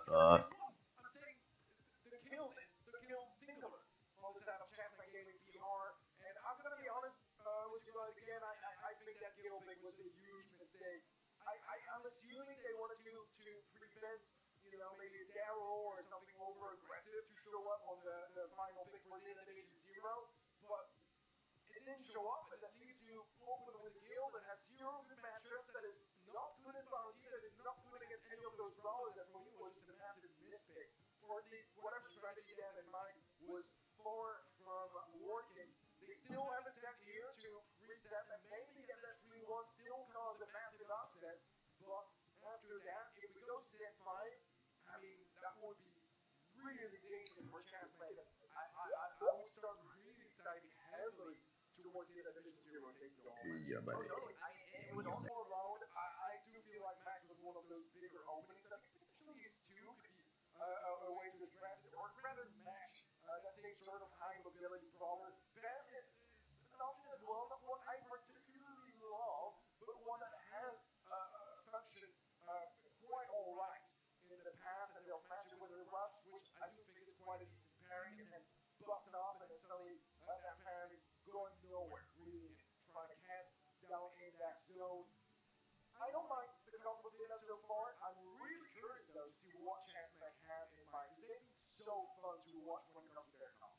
Well, they have to do something to deal with the Ruffs, otherwise the sandbags are going to be pretty irritating to deal with, especially when Chompy has a lot of helpful to offer, not just being, you know,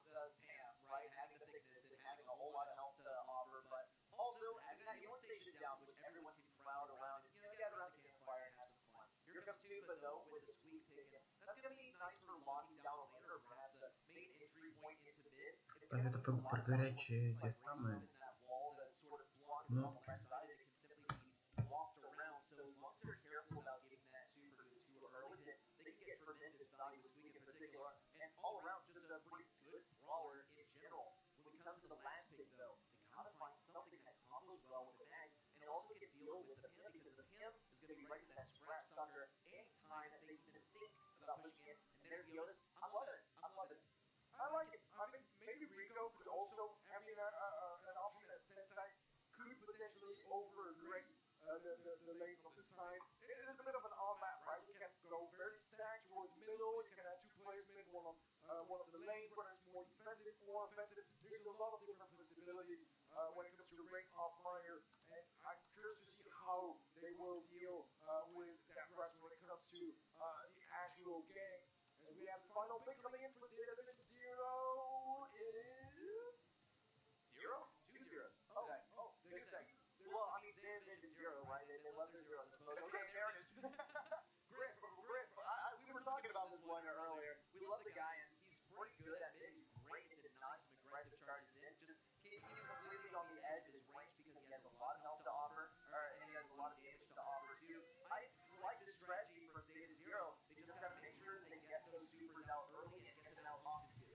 Yeah, a bit more snowball on the side of Zeta Division 0 with a longer setup time. Because, getting that healing station or dishing out those tricks to buff up your teammates is going to take a little bit of time, and as you can see already in the early game, that means Champ might have the advantage. They have a lot of supers going. Champ has one of his own. We'll see how he decides to utilize that. I think he already opened up the wall on the left side earlier on. That was probably great, actually. Back up, getting out of the zone at last, but not before granting Champ back a 37 lead. On the right side, also trying to lock things down for Screw. He does get a couple of taps here, also has a super to offer as well. Almost gets Screw there, though. He's all sped up. Good victory as well by Pekka. A choppy falls. Jazzback getting PR. They refuse to leave this point. Tensi's trying to do whatever he can, but with the wall broken open on the left side, sure, admit that Squeak got a lot less value, but Squeak is just adapted. Moved over to the right side, but now Karu pushes in tremendous value. He's going to be just a few points away from that next super to continue pushing things back. There's no doubt in my mind. What hell? What? He goes down. Одно хп. Certainly impressive. Jazzback getting PR. They try to retaliate, but Zeta Division 0 wipe them out, and they got that mid control back. Yeah, it looked like Champ were getting away with this one. That match point was imminent, but Zeta Division 0 are catching up a couple percent behind now. About to overtake them. 2-5 going for a super. He does get the connection on the 10 side. That should be some free damage, but good teamwork from Плотно, Zeta очень Division 0 плотно. to distract that from happening.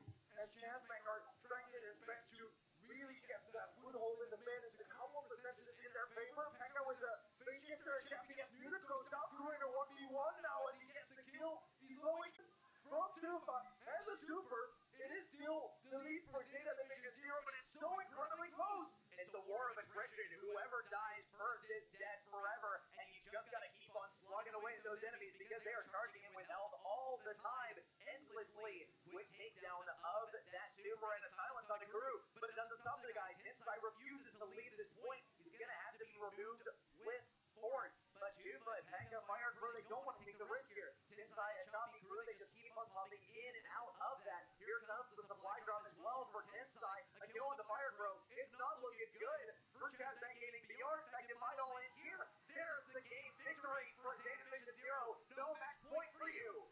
Wow! 2 sets lead. That's what Champ managed to build up until now. We are again away from being all tied up, from going all the way to the 5th and final set for the first time in these World Finals 22. Let's find out if Zeta Division 0 can do it, or if Champ Gaming gets to match point.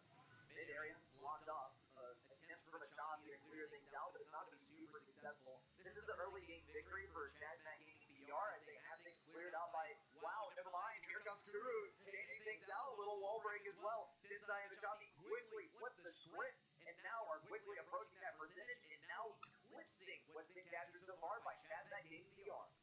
Back up, has speed, on his solo, Chappy getting that buff Блин.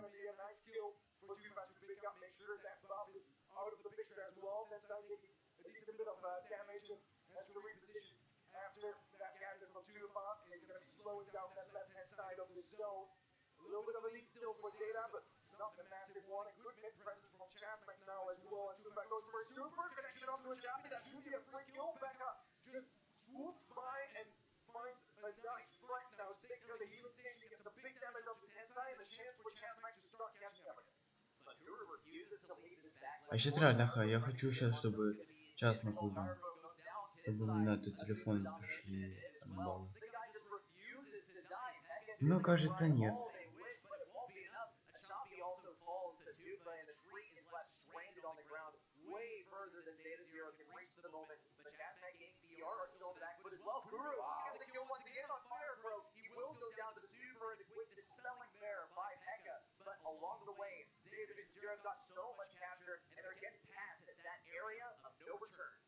Ну, кажется, да. Ну, в нокауте, думаю, будет плотнее.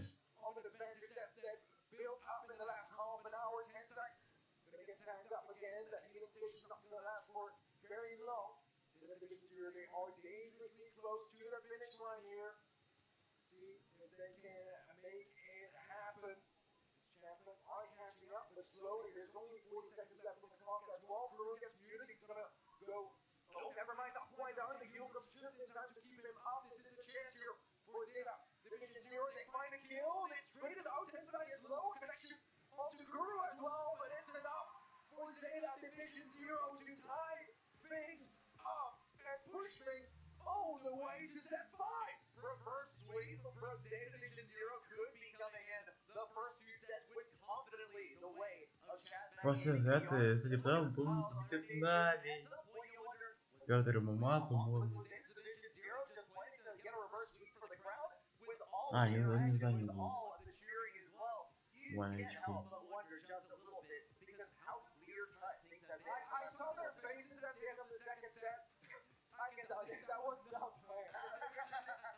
I've never seen them look this non-confident, but yet in set 3, they perfect run set 4, they keep that momentum up, and now, I mean, we're going to set 5, which already most of you guys would not have expected, but what's great about it as well is that this is a whole lot of momentum that Zeta Division 0 have built up. Champion career, both tying on 6 kills, some of the leaderboards for him, so it's going to be Pekka instead of Chasmack, had a fantastic set, but not Gadget when he pops it down, so Zeta Division 0, they need to get lucky in terms of where they have those lane matchups off the beginning of the game, because Bell's Rock, it's not the worst to lane swap, but when you do lane swap, you can forfeit a lot of area control. That's the last thing that you want to do when the mid is where the game takes place towards the end, when the poison closes you all in. Here come the lane matchups, and Tensai is going to be a mid, so is Fire Bro. No gadget yet for Tensai. Here comes the first one from Fire Bro. It's actually forcing Tensai into those bushes. Not an area that you want to find yourself. Или мне дадут поинты, или...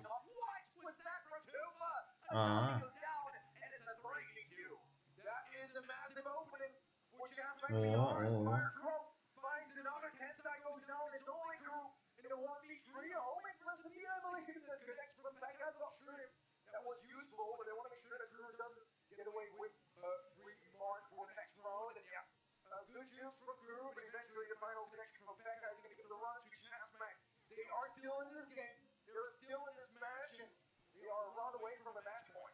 Here comes the lane swap crew, poses a slight length advantage versus Tube, but Tube is going to be trying to lay down the law with Incendiary too. Tensai still at mid, also continues keeping things back. It's pretty much an even fight here. Achabi is also going to be helping out Tensai, even if he concedes a little bit of damage to Fire Throw with those magic cuts. But Achabi also has a range advantage over Viper, going to be continuously pushing her back. Only 1,000 health left on that. Oh, right, not going to get a kill on Achabi though. Guru still forced back. Fire Throw looks for something. He has a super at the ready. No contact there with the reflected shot for Bell. It's still no kills here, but Tube has to be extremely cautious about this right side. So he does have super at the ready. In fact, all of Chasmack gaining DRU, and Achabi is ready to punch it from any aggression with his match hand. A lot of close goals, especially on the side of Zeta Division 0. Their view is still an absolute threat, especially as we get towards the end game. was from Mr. Captain from Tenside. A little to Fire Crow. That's going to be a kill. A 2v2 low HP across the board. Tenside going for the pitch up to Pekka. Good connection. A 1v1. No, but Pekka jumps into the gas. He's going full. And this game goes to round 3 as well. A super close game, and it's all coming down to the very last round here to determine who is the first wielder of that match point. Chazmat Game VR need to bring this one back, but they have to do it very, very carefully because they are outranged in a few regards here. Hangdano on the left lane, he has a save, the only recipe for the very end. Oh my god, he was just in range! And Chazmat Gaming VR are in a 2v3. Wow, the pool as well. Ну да. A choppy. Delays Fire Crow at 2-5. No, it's over here, and it's going to be match point for Zeta Division 0. Ice cold. As now, it's a single game separating Zeta Division 0 from the quarterfinals. And here as well, bro, the full-on reverse sweep. Unbelievable stuff. Textbook definition of a reverse sweep right here. In Zeta Division 0, they plan to see its completion. Chazmat Gaming VR stands firmly in their path. They will not relent for even a second. Late matches here too. Да, ну блин, печально очень. Kill by Pekka on the right side. A 3v2 now. У меня это все на аккаунте торпой. 400. These matches start to shift just a little bit.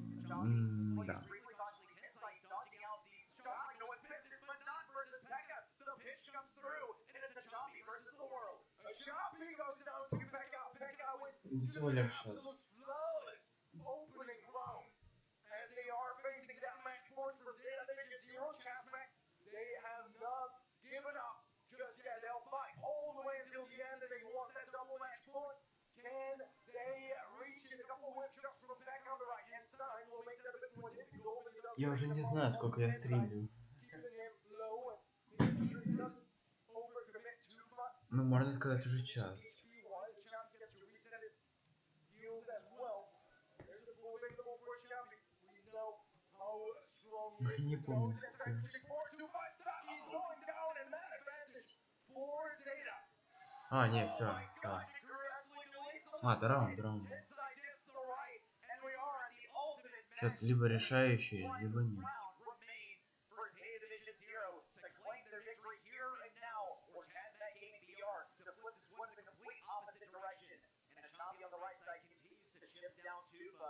Continuously outranged him and has that super at the ready. Dodge super there. Little pass gauge around the back.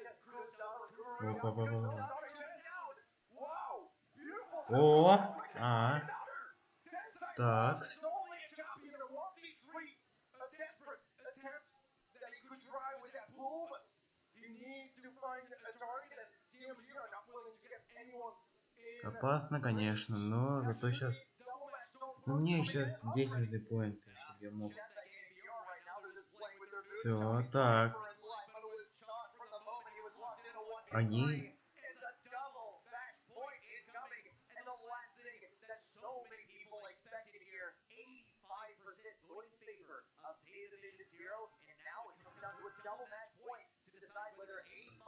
Вот теперь точно решающий.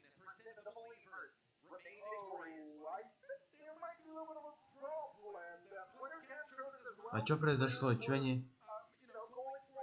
Они отдают? А, у них вылетело.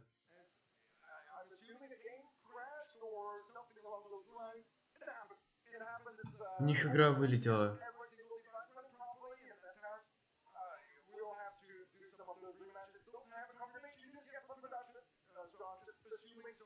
Что это?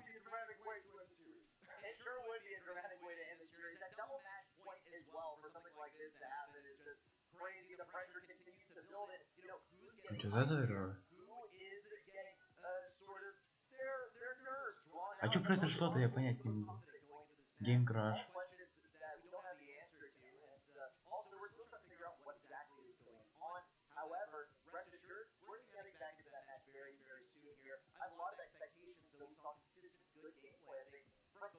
Первый раз такое, то, чтобы в какой-то момент игра вылетала перед чемпионатом.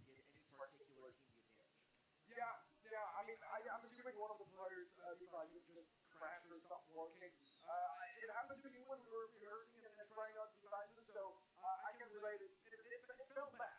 You know, it felt bad, but I can't imagine how it feels for them now. As that was some good momentum for Jasper, bringing it back to all the way to double match point. The crowd has been going nuts, supporting both teams. A fair amount impressed by Jasper's performance, honestly, and also a lot of data fans all around. I mean, East Asia has been the region that everyone has had their eyes on this year, and obviously the reason is both data. And can you really blame them though? Because Data Division Zero has two world champion players. Both Tensai and Choppy are residing on this roster. They are immortalized in Brawl Stars history in the rise up to the top song. We hear Choppy on the. А я понять не могу, что за фигня? Let's go and all that fun stuff. But I mean, we haven't gotten to see too much of the match from the guys. I think it's yeah, a little bit too intimidating. Everyone knows that you gotta be a match, you gotta pick match versus these dudes, and I think that also speaks volumes about how much respect they command, or rather command, when they load into a game. You don't let them get particular goals. They have a reputation. Вот очень странно сейчас. And it's absolutely deserved. They're going to double match point. Either team is one game away from taking the victory and heading on to the quarterfinals. Yeah, we are watching some replays right now, guys. We'll get over Так excited. чё, какой результат-то? I mean, for obvious reasons, everyone behind the scenes is making sure that everyone can compete on a fair footing with no problems on the technical side, so that we can have that final game we deserve in the tournament. Who between Data Division Zero and Jasmine Gaming PR will be making it to the quarterfinals, and who goes home? Again, both teams have had incredible results in the past. Data Division Zero, no need to even mention their achievements. I'll still do it. World champions of 2021. So, yeah, the expectations are there. Two of their plays, as we mentioned, it's Tensai and Choppy that were world champions just last year. But on the side of CNG, they also have two plays that made it to top 4 last year. I think they even made it to top 4 in 2020 as well, but that goes way back. Still, incredibly experienced teams that have achieved a lot as well, and yet one of them Переключается. going home top 16 today. One of them is moving on to the quarters. Wow, the pressure is on. The pressure is on, and there's a whole lot at stake as well, simply because an entire year's worth of effort could be laid to rest right here and now. After all of these games, it's come down to a single game. And a knockout, it's going to come down to a single round. Your death is going to be permanent. I heard some information from production. Don't want to cut you down, but you don't want to hear this. We are going back into the final game. Double match point. It's going to be same everything, right? Same brawler, same draft. Just that final game. А, вот Фрэнк, я видел. They were not able to play it through. Wow. I mean, again, just want to say it one more time. Тут и Фрэнк, и тот самый... Как его, Паула, во. Я видел Фрэнка, Паула. А чё, все что ли? Или это просто так вот? Чё, что? Заканчивается стрим или чё?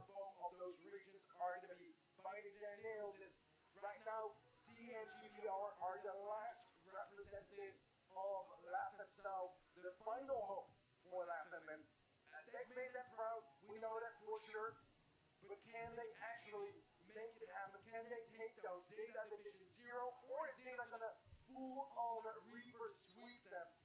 Wow, what a storyline, right? Dude, at this point, the nerves are getting to me too. Like, I'm feeling the second-hand nerves as well, because it has been going on. How long has it been since we've had a double match point that's extended over probably like... Ты чё? Я понять не могу, что произойдет. Они переиграют или чё? Или кто-то, или кого-то...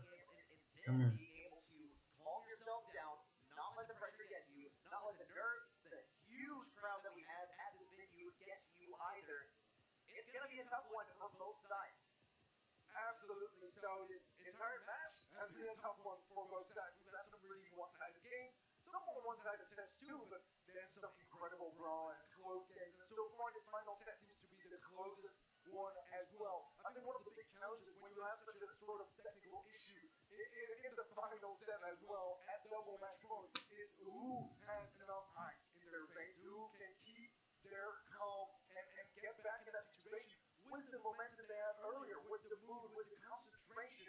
Прикинь, сейчас, короче, там же сейчас это 0 и Часмак это самое играет, и у Часмака вылетела игра.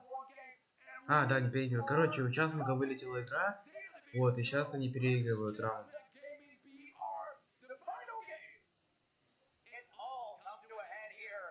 Вот, это я даже сейчас стримлю, вот, как бы у этих игроков у них вылетела игра, и вот, сейчас стримлю.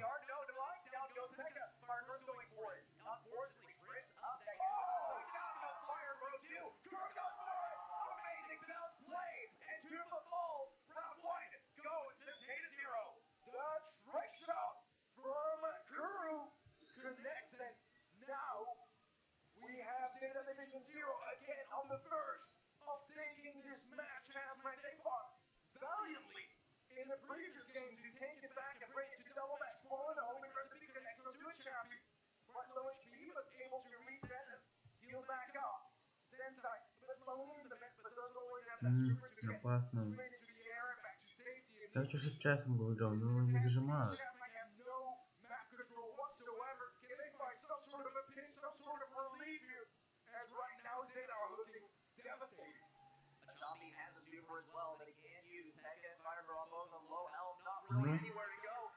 Ну да, все, за это победил. Так, за это победил, ладно, что.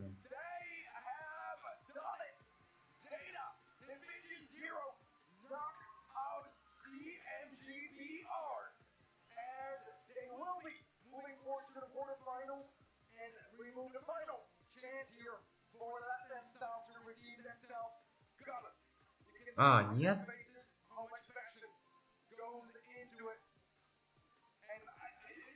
Часмак выиграл.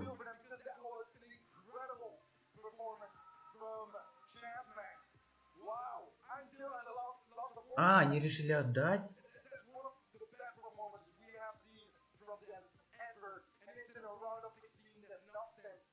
Так и чё?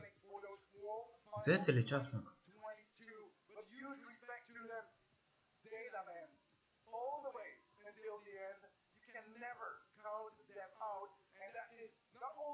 Это добрый поступок, да.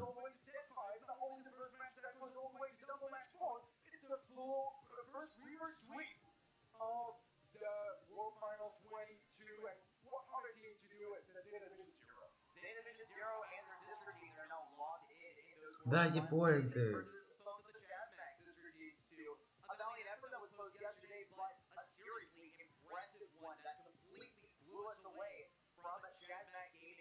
Here. Just amazing stuff from this team. And in fact, both of them as well. But only one victor can head on into the next round, unfortunately. And it means that the hopes of Light Up for now are laid to rest.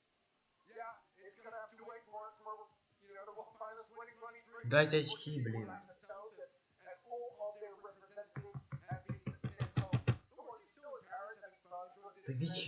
Господи, ничья. Или кто-то выиграл.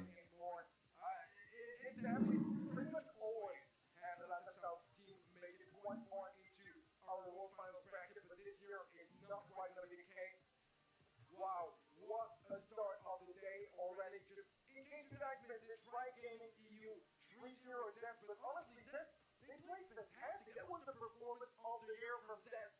But yeah, Try Gaming EU, they managed to reverse 2 sets in a row, and they took that match quite nicely. For the Division 0 versus Chasma Gaming Brazil, that was the closest. Ну дайте очки, блин.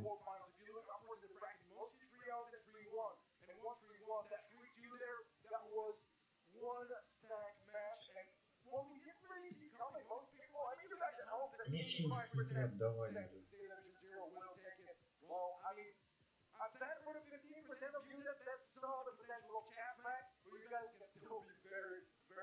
Я уже 1,5 часа.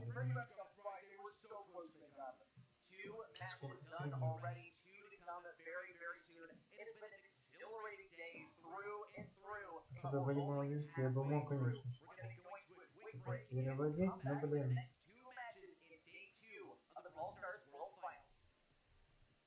Сейчас NAVI будет.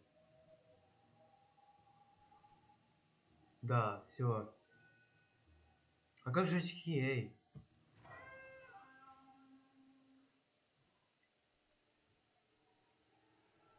Все, заходи, сейчас Нави будет играть с Трайбом.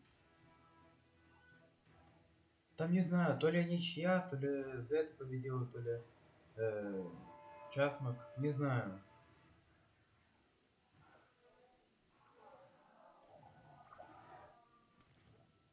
Вот как бы вот написано, что выиграл Часмак, но там, короче, показывается, будто бы выиграл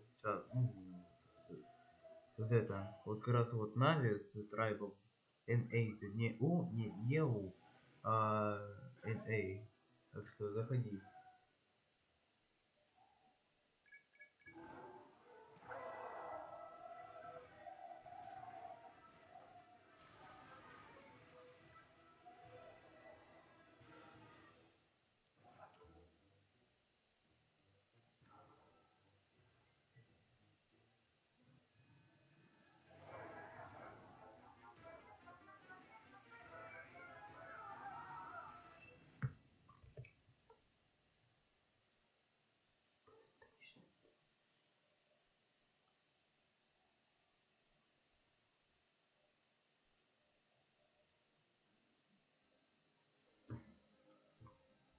Опять что ли будет?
Я люблю задержки.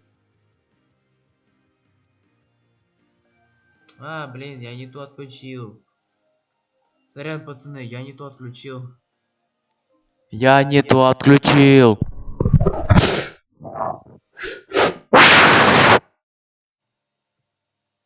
Я случайно всю песню, эту самую, как его,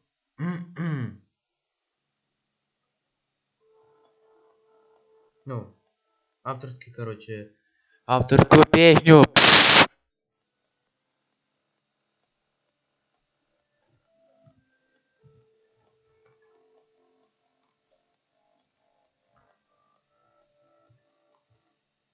Все, сейчас Нави будут играть. Ура! О.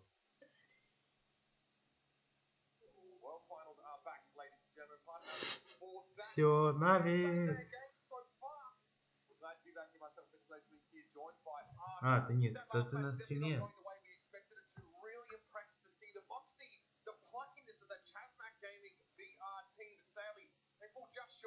It was so exciting, wasn't it? I mean, it really, really was. Chasmac Gaming VR coming out swinging and showing us that no one in this competition is invincible.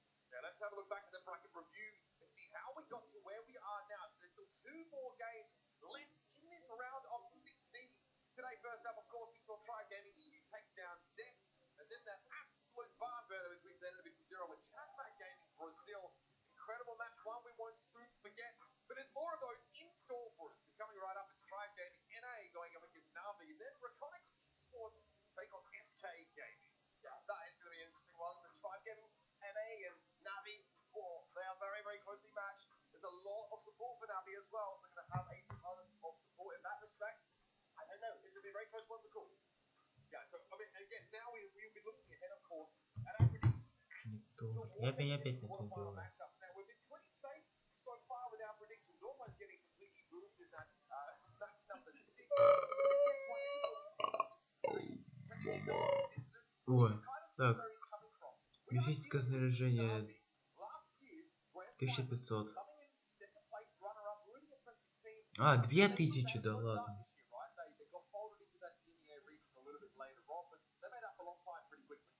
2000. NAVI have got that World Finals experience at the latest possible stage. But in terms of a land setting, that's where Tribe Gaming NA have a bit of an edge. Now, for Tribe Gaming NA, it was a really fantastic flying start to the year. Towards the end, there was some results along the way in September and August that weren't great for them. So it's about having to get that in the past, coming in fresh today, and reminding themselves of who they are. Yeah, again, we start to see a lot more parity become established in the North America and Latin North region, but especially teams like Vitra Gaming turning up. This Tribe team loses to Obey Alliance of all teams. Even the most recent sort of upper quarterfinals, definitely an upset loss for them, and they're starting Да, to Нави здесь реально подготовленные. really competitive in North America. We spent much of yesterday Еще и комментаторы же поменялись. Арк и какой-то еще один. Part of the season. NA is getting stronger and stronger. Try not to stay afloat. Yeah, they are a team with so much experience behind them, and that counts for a great deal. The last couple of results weren't the best, let's be honest, but nonetheless, it's being able to pick yourselves up, and that's what's important. And of course, for a team like Tribe NA, their LAN experience is basically unparalleled. These guys have been around the block quite a few times, and they need to run it back once more. So let's head down the stage and bring them out.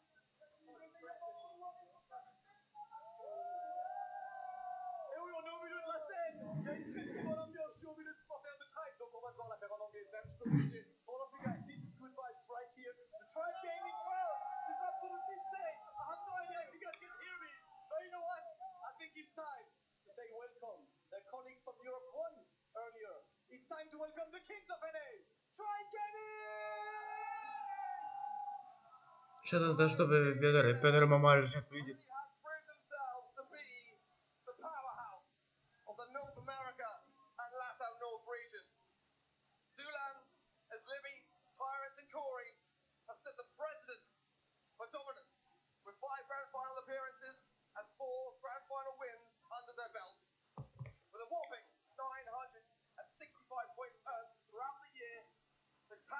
Лекс.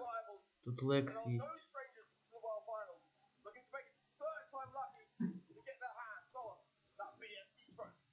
Надо, чтобы реально сейчас Петр и Мама сейчас будет, ребята. Наблюдаем. Петр и Мама.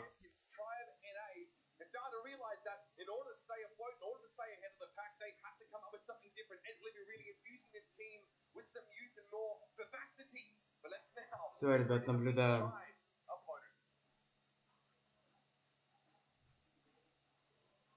toujours là, on l'a ramené, on ne fait pas avoir que du try, on l'a refait en anglais. We couldn't have any try breaks, we need some NAVI fans to welcome one of the big teams as well. That's gonna be a massive one. Massive noise, max of noise for NAVI! Нави. Где Петр? Вот Петр и мама, ребята. Кубик этот, кубы, Нави, Петр и мама. И кто еще?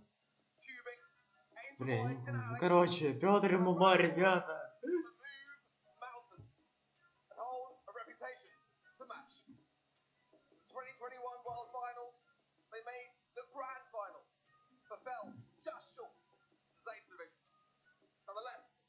Within an arm's reach of goal only serves to add fuel to the fire.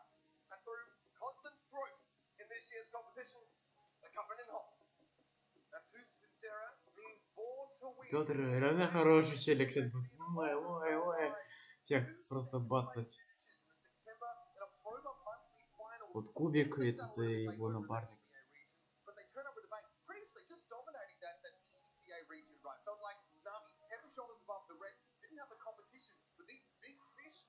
An even bigger pond and they still stay afloat. That's what you love to see. And they're here to show the world that EMEA reigns supreme. Yeah, exactly. I love to watch constant progression in any competition. And that's what NAVI have already demonstrated. You know, they came in a bit late, but that didn't deter them. Their results in the early multi-finals weren't great. Quarter-final exits. But towards the end, getting to that grand final, despite coming a little bit short. Ой, сейчас как... Ой. Чё я закрыл?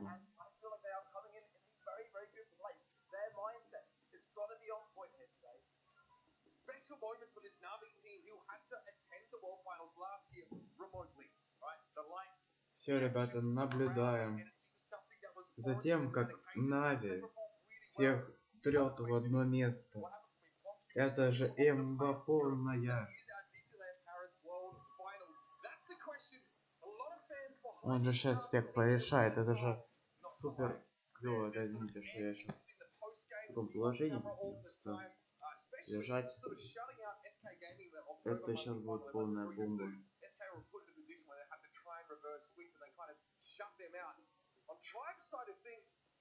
Джад тоже хорошая тема.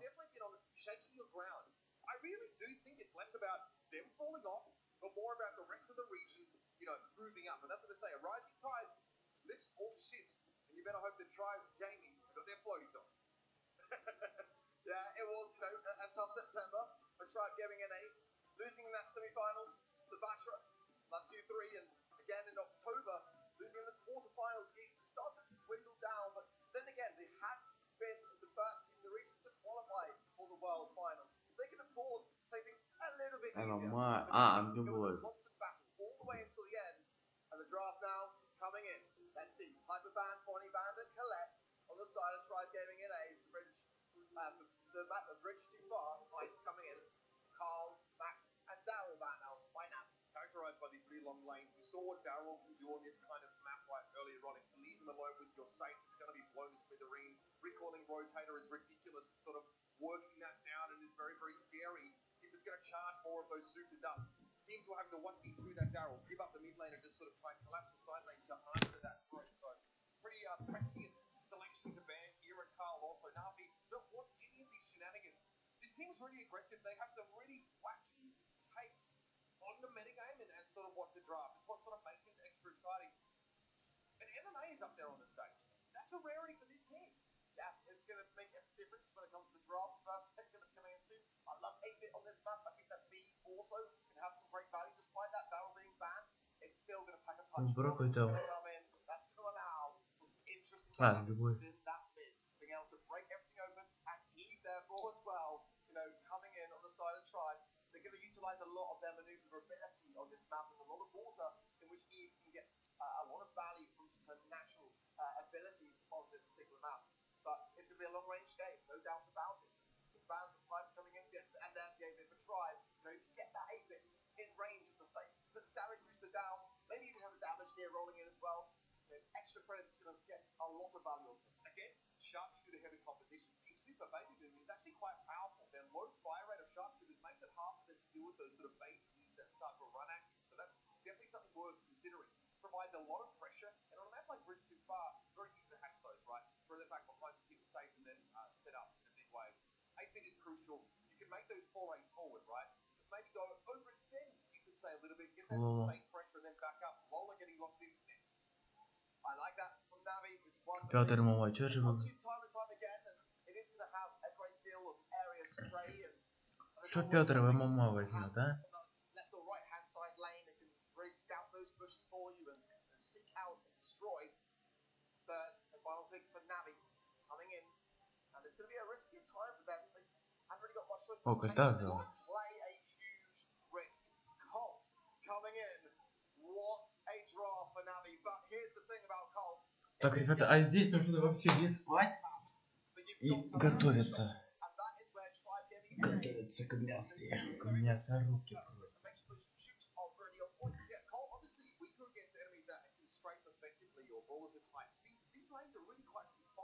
So if you're just firing straight down the lane, it can be pretty hard to avoid the brunt of this damage because there's like environmental destruction potential, a silver bullet, Bell getting locked in here, probably not a huge surprise. Also, notice he gets Lola, right? Lane either connect onto that Ego or Lola, with the shotgun bouncing back and forth, get extra damage and also able to pressure. And again, one of the few sharpshooters left available at this point in the draft. And that's why I'm kind of surprised that Navi went with the Colt, because more often than not, when you see a Lola drafted, the follow-up is normally the counter to it. And it may have helped them out a little bit, and Tribe have got themselves in a good spot. The thing about 8-bit though is the fact. Все, ребята, наблюдаем, пацаны. Что же нам Кольтик из... А, они решили поменяться.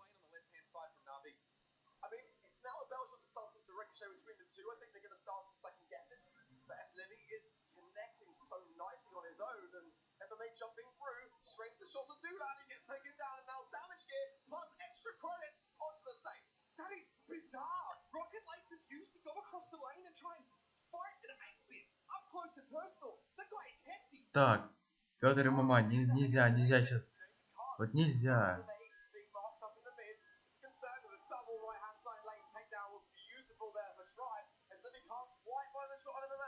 Вот сейчас просто плохо будет. Так. Очень сейчас плохо. Плохо, очень. Он ничего не может сделать.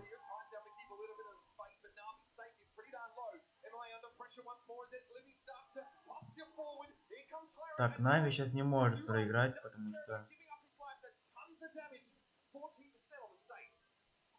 Нави не проиграйте, мы вас верим. Ну, все, да.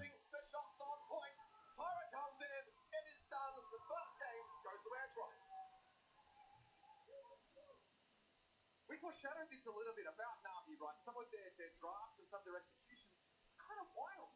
And we just don't see much of it in NAVI. Very much a spiritual leader for this team, right? A real captain's captain. But coming in here again, a lot of pressure on him to deliver that same brand we maybe saw from him last year. Tough start for NAVI. Okay. Well, and NAVI need to learn a little bit about that early game approach. Alright, that was in that lane, 45 HP to his name. Great stuff from him, but and the juke on top of that, and the pickup. My word, Tyrant, that again, if you can juke those cold shots, he starts to become pretty vulnerable. Tyrant really laying claim towards the middle part of the map there. Love that little jump from him. Eventually will fall down. Incendiary fields. MMA has to use rocket laces to get away, but Xlevy is pressuring this right-hand side. Cubic tries to stand up for Zulan, and the pressure is decent. The reinforcements are on the way. And just keeping Navi. Bismarck though there from Xlevy. The shots will ricochet though between both Angel Boy and the safe, and yeah, continuing to do just that. The spray down from Cubic is connecting onto Zulan, and Zulan is shooting for his life. He does go down. Now can Navi get out of this spawn and start to return some of this damage? A lot of pressure now being applied to Tyrant as Angel Boy has knocked out some of those barriers in the middle part of the map. Navi begin to smell that blood in the water. They're like a staying power to keep pressuring down. MMA takes a salvo. He's so low, and now Tyrant's trying to guess where he is. He guesses right.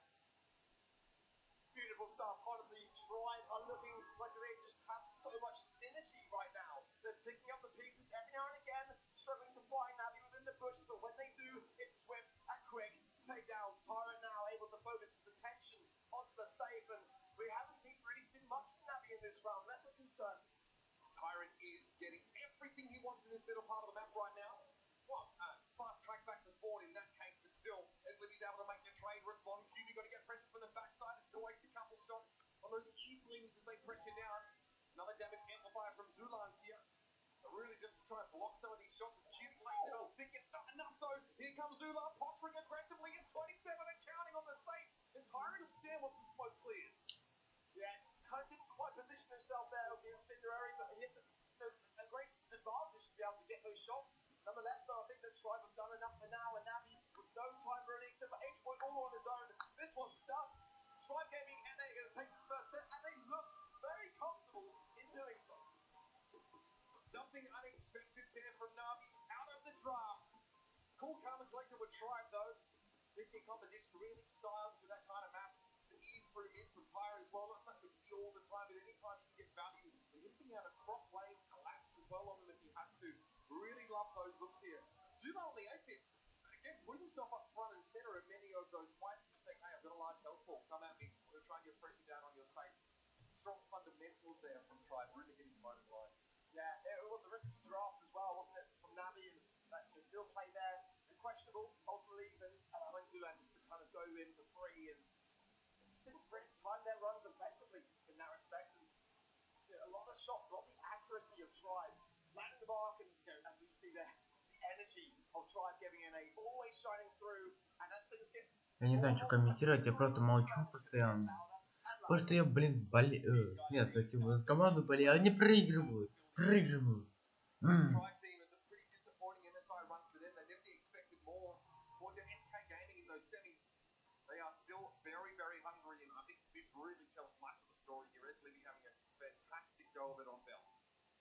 Yeah, Tribe have been known in the past to gain a little bit too much confidence too soon. Sure. I'm not going to necessarily bring up last year too much because I'm sure when they watch back the VOD, it might be that switch. Well, you'll hear about it.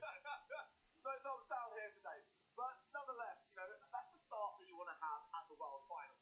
You really want to come in and make your mark. It gives you that confidence going into the second. It's a tough spot for them. This is a land experience which they're not used to having. So being behind now is going to mean they're going to have that little bit of time to have those team talks to discuss what they can change. Смотри, что я делаю. Я смотрю, как NAVI наша игра играет в чемпионате, чтобы я мог получить вот этот замечательный скин на Тару, который у меня на основе есть. Вот. Я сейчас, кстати, на стриме. Вот, я сейчас стримлю, вот. Вот, стримлю. Вот я. Так что, если что, заходи.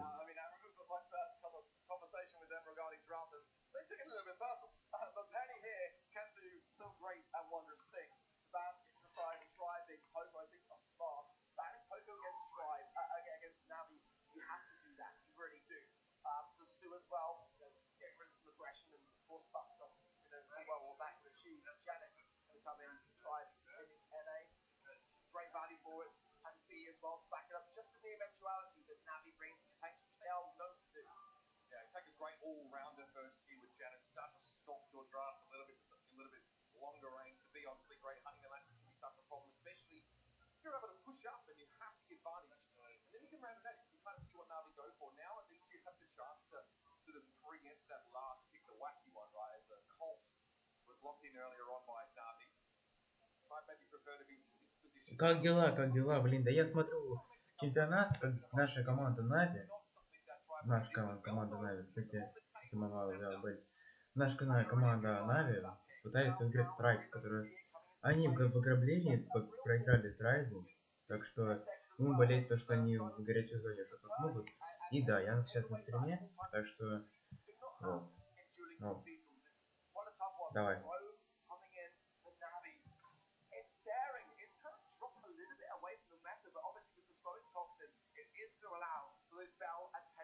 Land the mark and just get that all important value in. Especially if you're in a scenario where you have to retake, right? And the defending team had to expose themselves to your crow to some degree.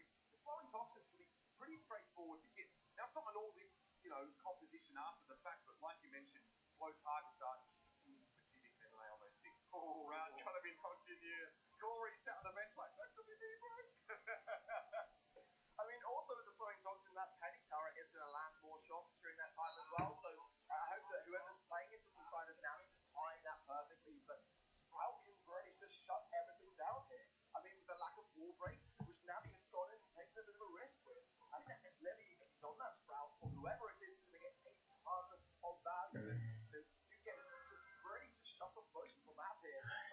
Все. and stupid cycling in, and that can sometimes be challenging. So the right first steps have been taken by Tribe NA. There still needs to be a conversion on the series. MMA will be trying to man the middle part of the map here as Tyrant as we expected attempts. It's Livy, of course, as well. Noticing that Tribe are really spreading out into a lane to have to deal with Cubic. They're really trying to opt out of going one-to-one with him for the time being. MMA is starting to get aggressive, posturing forward, he's punished instantly by a hedge behind, and Zulan tries in from the right. And the right shot for Zulan. Oh, what a connection. Hey boy now, damaged here, but no HP to really contest the situation.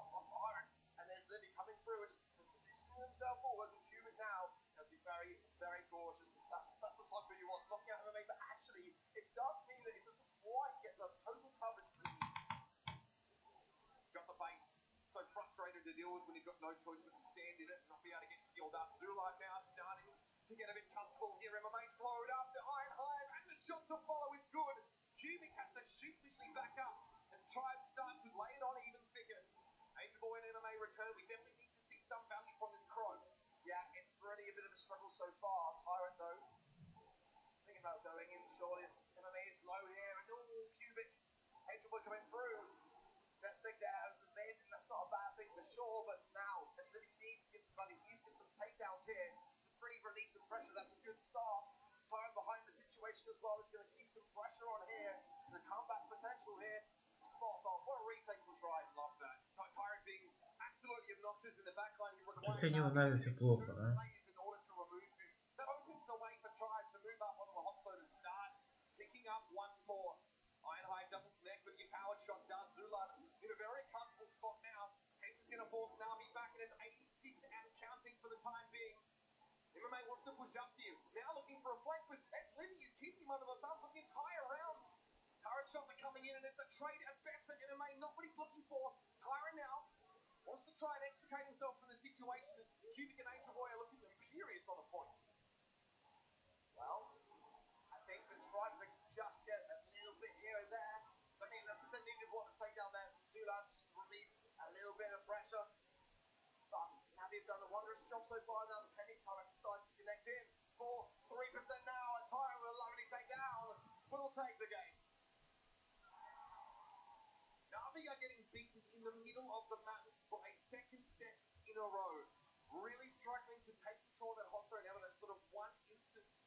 As Livy is an absolute menace on this route. It's a great first final pick, isn't it? It really is. And Navi is struggling with it.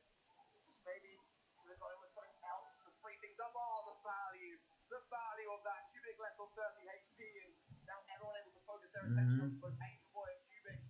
Arguing down, but that ball is just going to keep. Да, я понял. Navi is getting so much value from this round.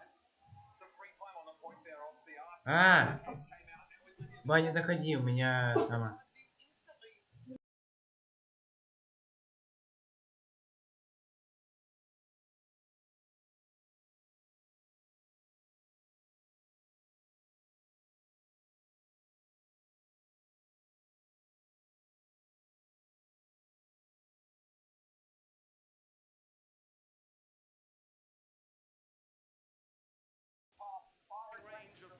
Я здесь так. He has a super, he gets that connection, the missed ball. Angel Boy is going to be costly too. Penny Tyrant on the connect as everyone on the side of Tribe Идет. keeping themselves moving. And now, almost Мне 20% это left вообще in не this нравится. set is Tribe's. Сегодня Нави вообще But again, at best it's a 2v3 отлетает, for как я не Navi знаю. for much of the round. Always lacking that one player. And Angel Boy again eats another one from Zulan. Dominating the right Ну side. да. Tyrant's going to fly away in celebration as Tribe Вторую rack карту up выиграл. another one. It is looking like a red day so far. No sign, really, of any black and yellow. Going into this next set, Navi are going to have to start to make some changes. Their drafts at the moment for me is where that starts, and just kind Всё of очень плохо. not seeing what is to come. You know, and Нави keeping their проигрывает. options open a little bit, some risky ideas. At the moment, I don't mind risk as long as it starts to pay off. It's been a tumultuous year for this Navi team, right? I mean, many of their Нави first сегодня вообще at the start of the year, разочарует in the last всех. few months, and then obviously coming into the EMEA region a little late, sort of having to play catch up with everybody else, getting wins against SK, Team Kaizo, Chazmak EU in the Snapdragon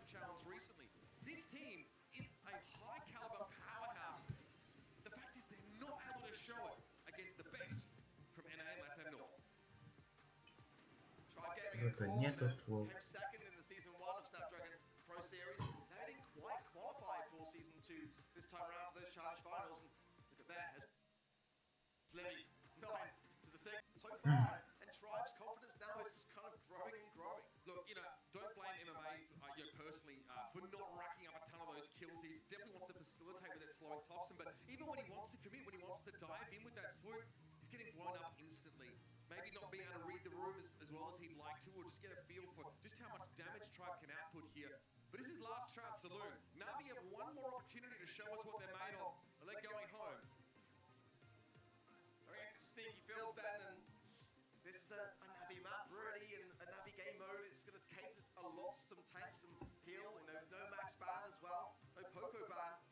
Ash is a good one though for Tribe and bringing in the M's. I mean, it's a very underrated pick, but that mid lane is going to be under so much control, and it is susceptible to barrel rolls and that kind of thing, but it can also hold those things at bay. So I do like where this is heading so far from Tribe. It's a nice, safe, early kind of pick, and I think NAVI though got a lot of options here. Ultimately, I would go with the max myself. I mean, even among brawl ball maps, Sneaky Fields is pretty unique, right? Just for the amount of foliage that sort of envelops it here. For that reason, we've seen a lot of brawlers sort of cater to that. Maybe Amber to try and sort of remove some of that. Buster got through the ban phase.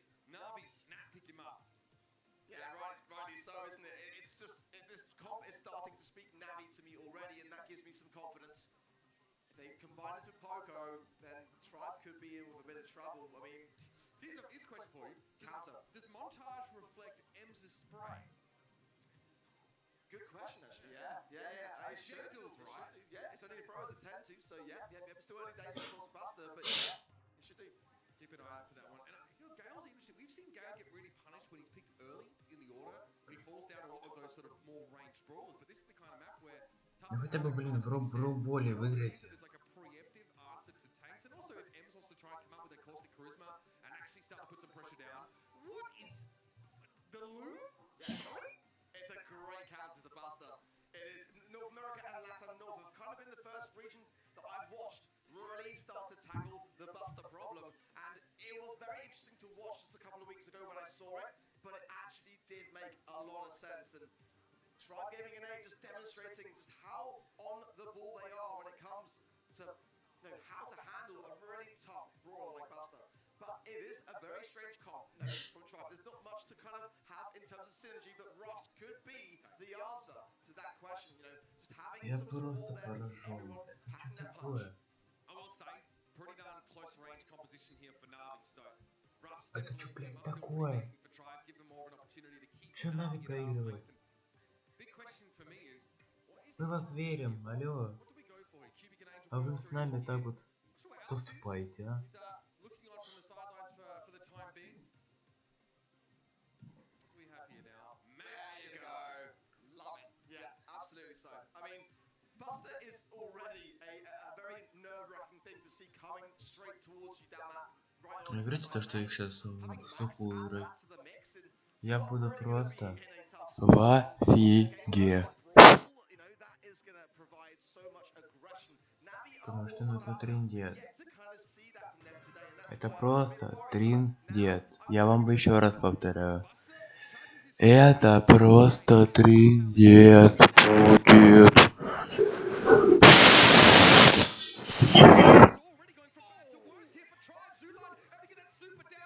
Ну почти же, ну потерпел.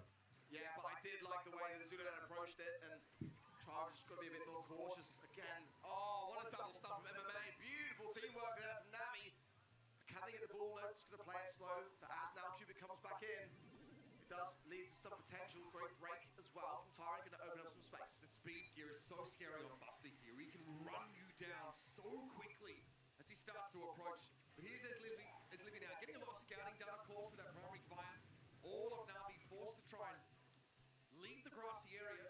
Remember, that ball is still back in that corner here. Tribe looking to try and gain an advantage before they really start to move up. Zulan now retrieving the ball. Again, MMA starting out as Livy and leaving him like a sitting duck there. Cubic coming through as well. The pass can be there. It is.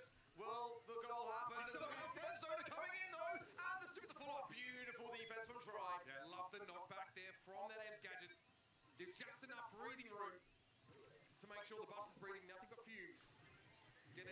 try and hold them down this right hand. Yeah. Ball has moved up here, montage from Cubic now, but tried to pawn yesterday. They need to hold their shots. Cubic is going to struggle there. Tyre's pushing forwards. Supply drop pickup is also there. Besley getting entirely value there, but MMA can put down a twister here. He probably will do. He's spying his time, doesn't want to bait out too early. I do like that strategy, and there's not really much the tribe can do here unless they try to go on the aggressive, try to focus their attention to Cubic and Angel Boy. That's a nice little super there. Already is Livy caught with the stun, but it does pave the way. Angel Boy wanted to move up, but Cubic got taken down by Tyrant in the meantime. Now this supply drop starting to really have an impact, ramping up the lethality from the tribe squad. No score yet with 25 seconds left in the round, and again, overtime definitely on the table. You've got to admire the patience of MMA. He really is holding up this game so far. Tribe are in a position where they're trying to bait out the gadget, and he's just not giving them an inch. He knows he can utilize that in overtime as we're going into that in 10 seconds. Speed at just the right time, the ball coming through. Can they make something of this opportunity now for Navi? Zula tries to go for the super, going to be harder and harder to get value from that now. Hesley with the ball as we move up the middle of the map. And Cubic has montage available, looking for Angel Boy, of course. Let's go as popped, and Navi starting to spread a little bit. Montage now being used. Esliv is going to be forced into the background. Cautiously Charisma used, but it's not going to be enough. Angel Boy's able to find the kill, but Tyrant's there. MMA's a little bit low, this close from being frozen, but he's able to dodge the shots for the time being. Can barely say the same for Angel Boy. He and Tyrant leave each other black and blue. Now the speed coming in, and that is a concern, but Esliv just knows to spray down that ball and try to deter the situation. It's going to be so close, but I feel like Navi have got some good momentum. If Angel Boy goes down, though, that could change things. Cubic as well needs the speed to back up, and he does go down. A great opportunity, but can Tribe seize this? Cubic might have to try and force back here with the super. Yeah, he pops it straight away, sends it into this direction. Cubic will fall now. 7 seconds left in the round. Angel Boy's going to force them back, and a score is unlikely at this stage. 2 seconds to go, no super shot for Angel Boy. There won't be a conversion. And that first round ends in a draw. Ничья. I've got to be honest, I felt like when Navi was setting up going into overtime, they were going to try to go for that goal scoring opportunity. It felt a bit strange we didn't have the utility they needed to go on the aggressive, but nonetheless, I just felt like that was a good opportunity missed, but a chance to reset, and that's going to be arguably more so in favor of Tribe, actually. Really feel like MMA's had the better of Esliv a lot of the time in his side lane, punishing with that Gale Force, getting stun connection. MMA's able to sort of turf him out, push him back towards his side of the map. Can do, pop by Zula on Cubic now trying to pinch, and Esliv is going to go down. This is looking scary now. It's only going to be Tyrant standing. Cubic walks it on in. Yeah, it's great to waste that bit of time because you just never know at the end of the game how it's going to fare. A Tribe going head first towards the goal, and that is the thing which prevents it from happening. It's going to be money in the bank. But they are behind now under pressure. Cubic with a great positioning over there is Livy there, and a very swift takedown. Beautiful stuff. Angel Boy coming through. Cubic, oh, but a misplay! The through misplay is a missed opportunity. Big time for Navi. That is showing me a sign of nerves. Not the kind of moment Navi would like to remember. In fact, I'm sure they're going to put it behind him as quick as possible. Now the super here from Zula MMA definitely steps outside the ring. Normally he steps into the ring in his personal life, but yeah. Bit of a mix up here. MMA again with Gale Force in hand. Trying to play more assertively here, but they're scared of just running into Buster randomly amongst this grass. Cubic as well is able to stay outside of that super, but it creates some space here for Tribe. Cubic is going. Corbin to go, and frozen now as well. Can this Livy get this ball forwards? Enough, because MMA can twist this, and he does do it at the perfect time, but the amount of momentum isn't enough. Tribe will score. The twister was there, it was perfect in fact, but as Livy just recovers the ball and makes the perfect shot to that left corner. Now things get a little bit interesting. Angel Boy gets caught out there by Tyrant. We've got 27 seconds left. This is a great chance for Tribe to get their supers rolling.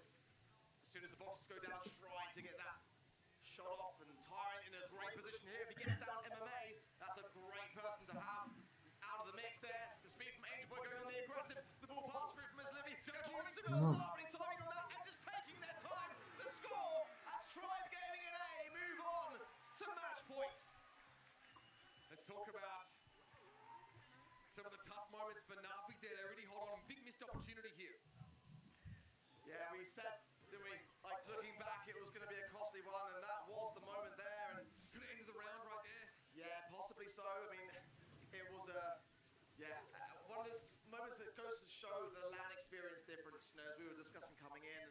Tribe have got that under their belt also. It's a tough thing, you know, a lot of people here, a lot of pressure.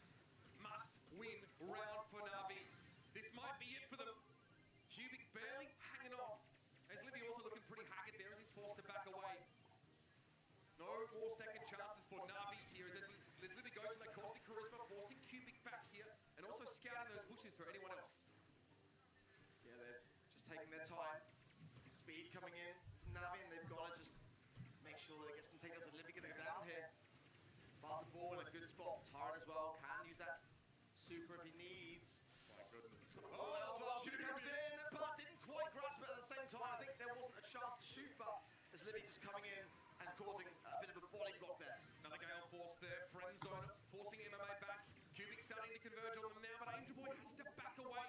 Navi can't get both their side lanes in order here, and Cubic's gonna flatten his Livy once more. This is dirty stuff. Cubic gonna go in. Oh, Zulan out of position there. A lifeline for Navi. The audacity of that goal. The nose in disbelief. But Navi hanging on. The only way they know how at this point. Angel Boy punished them on the middle part of the map, getting a little bit too close to Livy and Co. Cubic was super. Backed into the corner. Tyrant. Oh my goodness, that's a close one. Well, Navi just looking to regroup. They would prefer to approach this as a three-piece. And he locked in. Cubic's got his super as well and will use it, but actually cancelled a bit of a misclick there. Patient Great value. MMA goes for the twisty on the right-hand side, but he's going to get brought down. It's just Cubic. Cubic versus the world. It's not enough. One apiece with 27 seconds left. Well, Plato comes in. Tribe know they've got the momentum on their side, and Angel Boy brings in some speed.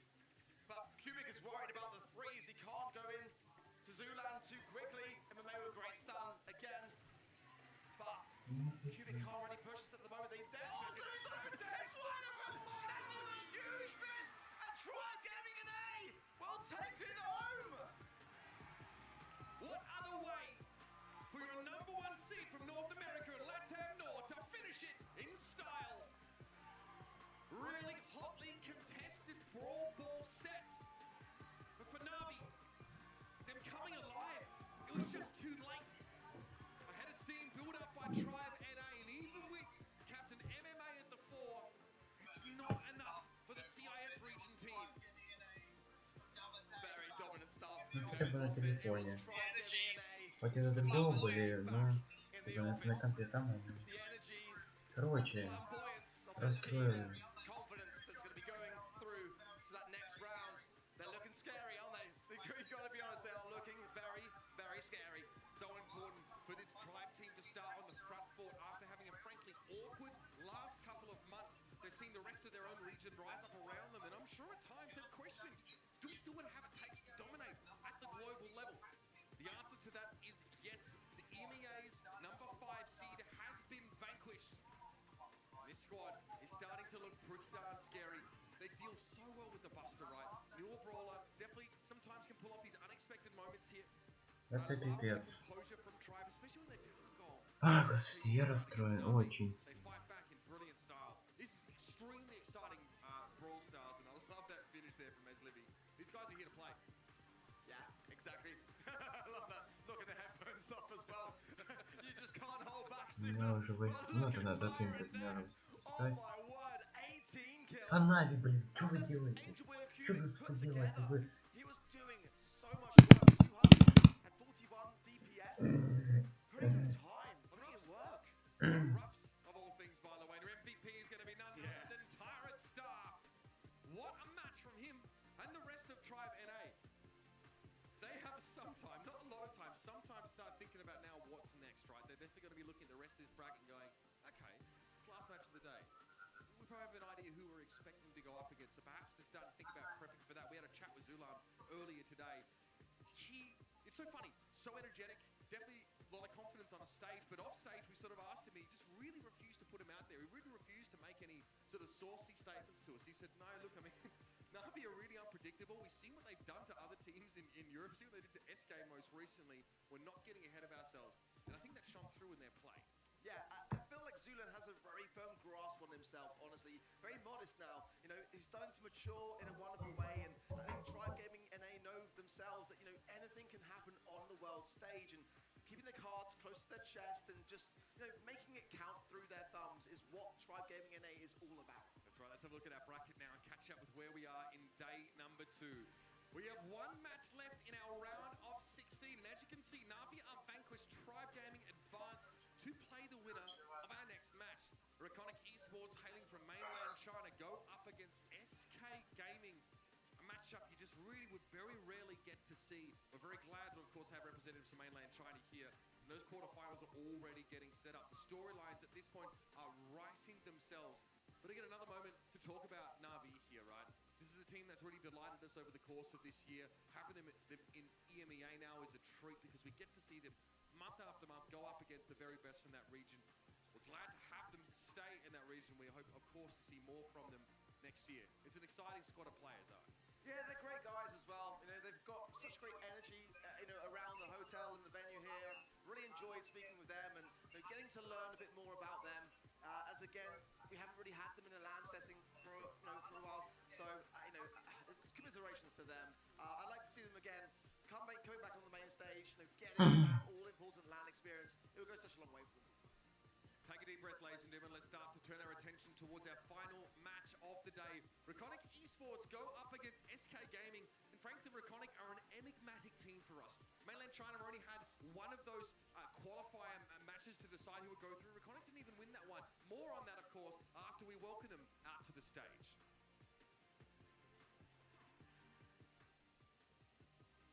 Et allez, c'est l'heure du dernier match de la journée. Un gros match encore une fois. On a eu 3 énormes matchs et il en reste un seul ticket à valider pour demain. Et celui-là, il est un petit peu spécial évidemment parce qu'il y a une équipe qui nous vient de Chine et j'en ai parlé tout à l'heure. Cette équipe est un petit peu particulière. Il n'y a qu'un joueur sur la scène aujourd'hui. Je vais vous demander de faire un max de bruit pour le joueur. Son nom est Tok. Je vais aussi la faire en anglais pour tout le monde. A quick switch to English for you guys. Reconic Esports is entering, but only one player could make it to the stage. His name is Tok. He's gonna be by himself right here. He doesn't have his teammates on stage, so I want you guys on the crowd to be his teammate. Make a maximum amount of noise for Tok and Reconic Esports!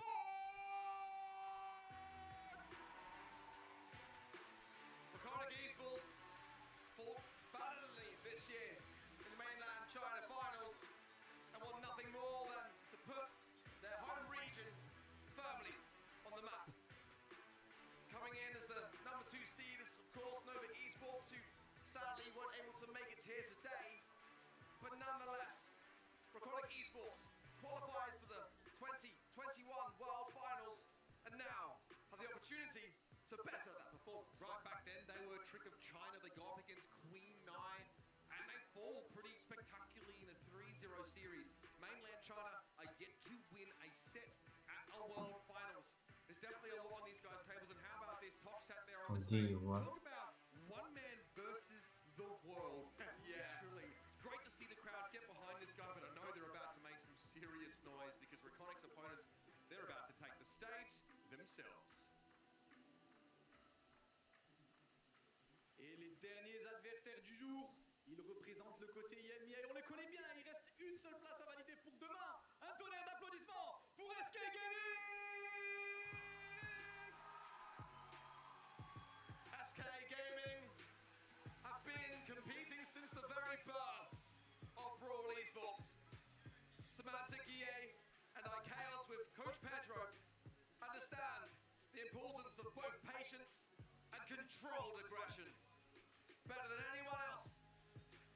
In the grand final of MSI this year, they took Zeta Division 1 all the way to match point, proving that they have what it takes to be world champions themselves. A team who scream louder than their spectators who cheer for them. The passion speaks for itself. In 2021, the El Clasico was SK Gaming versus AC Milan clash. Coming into this year, they made those two teams into one. Gear, iChaos, Semantic.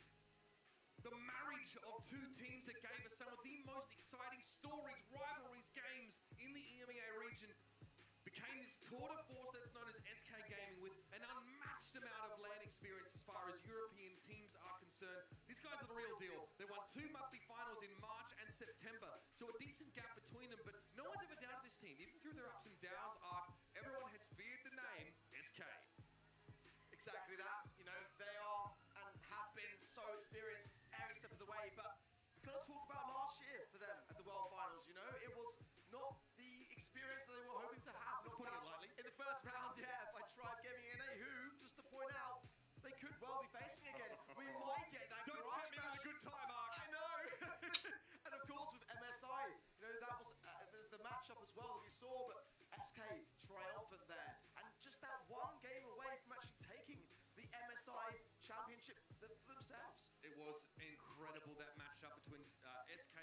Division 1. It went all the way.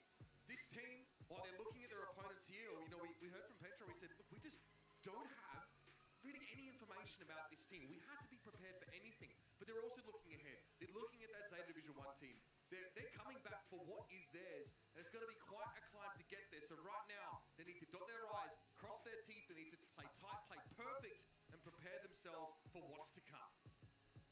I do really feel for Talk as well, I'll be honest, because, you know, SK are a scary team when they get loud. They love to try to intimidate, and, I mean, that's not as bad when you're sharing the load, you know, but, again, I really hope to see some great promise from Raconic Esports here today. It's, like you mentioned earlier, been tough for the mainland China region. Last year with Trigger China, they really did struggle against Queen Nai. Couldn't get a single game under their belt, and no doubt that will be still in the back of their minds here today.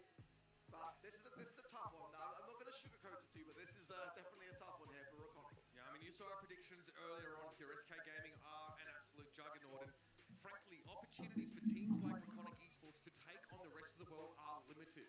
They look on, they watch, they try and absorb what they can from seeing those matches, but nothing really measures up. Nothing matches getting out there in person and doing the real thing. Well, it's about time to get this thing going, ladies and gentlemen. It'll be Gold Arm Gulch for knockout first. Yeah, the poll with the big 81% in favor of SK Gaming. I'm actually a bit surprised based on some of the numbers that we've seen already in the past 2 days. It's kind of actually relatively low. I mean, when you look at the big picture, Raconic going to be picking up Piper straight away, banning out the Fang. It's a good shout, actually, because SK would love to get their hands on that one. Now, they obviously will not.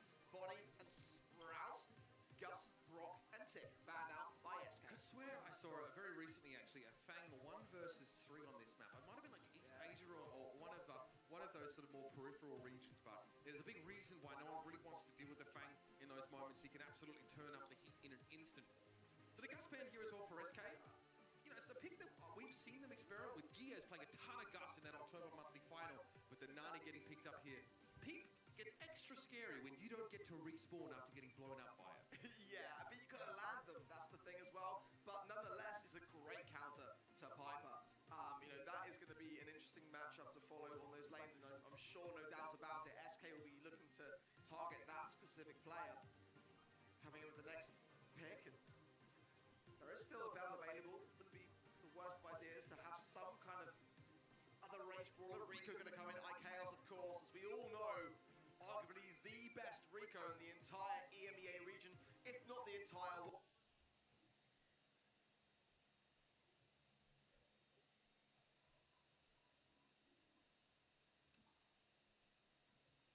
Lane as early and often as possible. A lot of Penny, a lot of Lola play as well from iChaos where possible.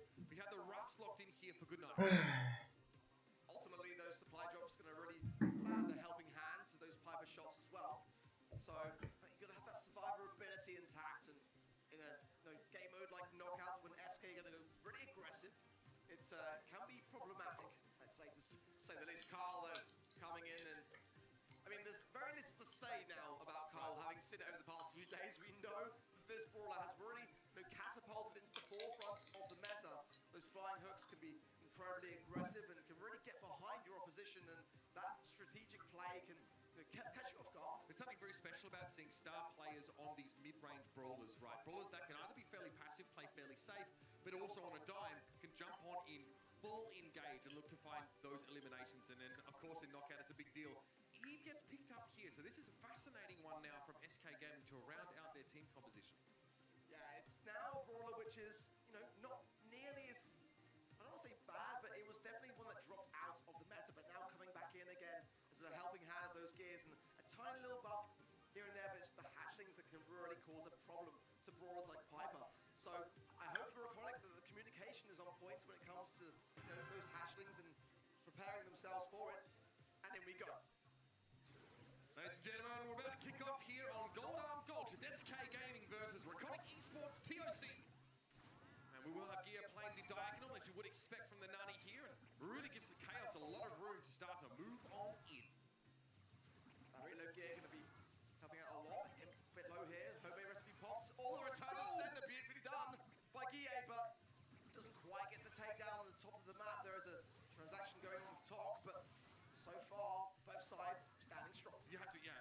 talked about how, you know, NAVI does counter Piper, and that's one of the scariest things to deal with there. You think you've landed a shot, you try and guarantee it with homemade recipe, and it gets FedEx straight back to your dome. Toki really trying to be stalwart in this top part of the map and actually keeping Semantic in his home territory. Obviously, you want to play over that water as much as you can, Aziz. That's kind of what the utility that you bring here. So, SK are unperturbed by this current state of affairs here. Gear. Oh, there it is. The peep hits the mark. 3 versus 2 now. Pressure on the Raconic and so many hashlings as well. Chaos is closing in there on Talk and yeah. Talk gonna go down. Chaos will pick it up. That was pretty tight actually. Those sandbags there of course can be pretty frustrating to deal with if you're SK Gaming. Gotta say, Semantic's really impressed me about his development over the last few years. He's toned down that sort of over-aggression so much, right? And really become such a dependable stalwart player for this SK Gaming side. That was scary. Talk trying to go in. Semantic popping the gadget, trying to get away. Cannot escape. Great pick up there for Raconic. Oh, but Talk goes down there on the top left, and now the return to center onto Goodnight. The pick up from Chaos. Beautifully done. 2 versus 1. Imp's gonna have to have a lot of time spent juggling this situation, but SK just play this as slow as they want, and they just get the pick up there and take the first game. Yeah, a little bit hard to see from that angle there, but Gear sends a peep up to the top part of the map to at least secure a trade as Semantic kind of paves the way with his damage there on that Eve. And there's not much you can do as Talk there on that Carl. You're essentially a sitting duck. Well targeted there from Gear. And again, it's a pretty scary prospect if you're letting this guy build these supers up regularly. Great start. Great start for SK. But Raconic have been playing pretty decently, I feel. Like, it's just simply a lot of aggressive plays from players like Chaos breaking down those shots and connection there from Goodnight onto Guille. Ну, скорее всего, на этом аккаунте я разверну. А здесь уже завтра. Yeah, I can see a standoff there for a moment between the Piper and NAVI. Imp there, of course. I can feel promotion for Imp, something we also want to point out. Obviously, making those brawlers more durable over time if they're able to be healed up at full health. Here comes the beat straight down the middle, though. Sandbags thrown up. Perfect placement. Yeah, love that from Raconic. Must be thought through. But the time now is getting on, and the gas now starting to show. Talk has got super as well with connection yet again from Goodnight, but Guille still returning that favour in. Very low here, and the gas is going to keep him out of breach here. He goes down, and Cell Talk going to go in, but does not come out. Goodnight. 1v2, and it won't be enough. Interesting interaction there. We actually saw the Ruffs end up firing at the return to center to sort of, you know, get rid of it so his Piper can go back to work. The damage that Imp takes in doing so makes him die to 1 tick of the gas. Talk's just healing up there. Still 3 versus 3. Now we'll start to see on the top left as Semantic comes in. Pitch is looking good. The value here could be fantastic. First hit, Imp goes down. Goodnight. Surely not far to follow.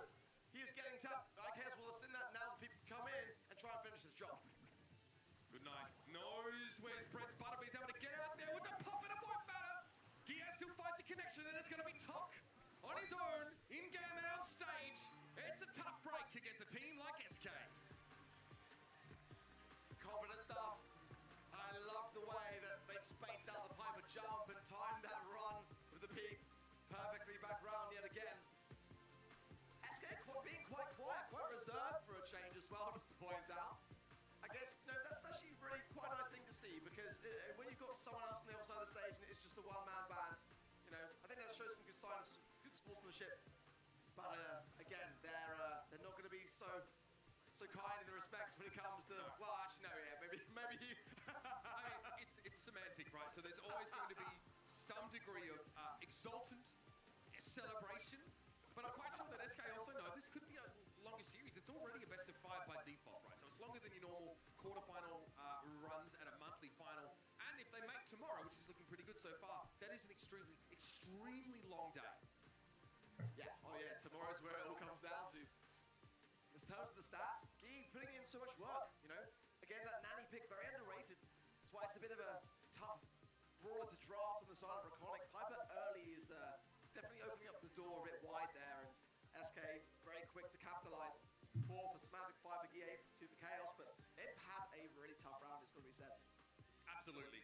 Very, very difficult on that Ruffs to get much done. Often outranged, often being caught up to, you know, often being called up to get rid of that return to center. Be like, hey, try and clear the way for your Piper.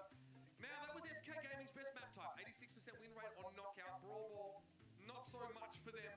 A chance for Raconic here to maybe turn up the heat a little bit. We've seen some great storylines today. Plucky teams in an underdog position really put pressure on their opponents. That's what we want to see from Raconic Esports here. I know their conditions aren't ideal, but they're going to play out there on the stage. The crowd definitely behind them in a sense, so let's see if that's going to be enough to spur them to make this competitive.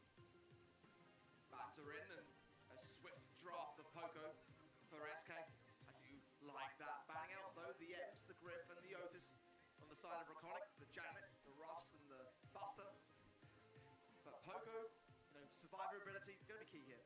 I wouldn't mind seeing a Gene on the side of Raconic. They wouldn't mind to have some healing qualities themselves from the magic puffs. And we just know how the magic hand can really turn those tides. B is their first draft coming in. The range, of course, the honey molasses and the slows really does pack a sting. You've got to back it up also at the same time. And there's some options still available here. Penny isn't banned, and we know what that can do when you get the turret in just the right spot. It can really put that aggression on the goal or help on the defensive. Let's see, the second pick comes in. Yeah, Raconic taking their time with this one. Seeing a Poco means that there's actually a whole host of different things that might have to deal with. You kind of foreshadow it here. The Penny comes in. Again, we sort of talked about it, right? If Poco is heralding a more aggressive in-your-face composition, then Salty Barrel is now something that Penny has access to that makes it easy to deal with people getting in her face. Normally, she wants a bit of space, wants a bit of room to work with. Now she has a bit more modality. Now she can stand on her own 2 feet when we get into close quarters. I feel like Gale is going to be a shout for SK here because, if there's any team that likes to slow down the pace of Brawl Ball, it is going to be SK. Maybe some bow mines on it for good measure too. I mean, that is one Ark's way of saying stop drawing Brawl Ball SK, please, God, please. Carl going to get locked in here, so this doesn't feel too slow to me with the surge coming out. I love this though. This is the SK that I love and adore because it's aggression. It's consistent aggression. The Poco is going to keep both the Surge and the Carl very much on their feet, and it's going to be a very different play style. This is what I've been waiting for. But the Gale comes in for Raconic. How the tides have shifted in this matchup. Yeah, this is actually really fun. So I do like the response here from Raconic. Gale comes in, who's been very, very good on these Brawl Ball maps in general. So Raconic have quite a few options, right? They do have long-range presence, right? B obviously very, very effective. But as soon as, Chaos tries to close the gap, or Gia especially, right? Trying to go in with Flying Hook and then make a tailspin happen.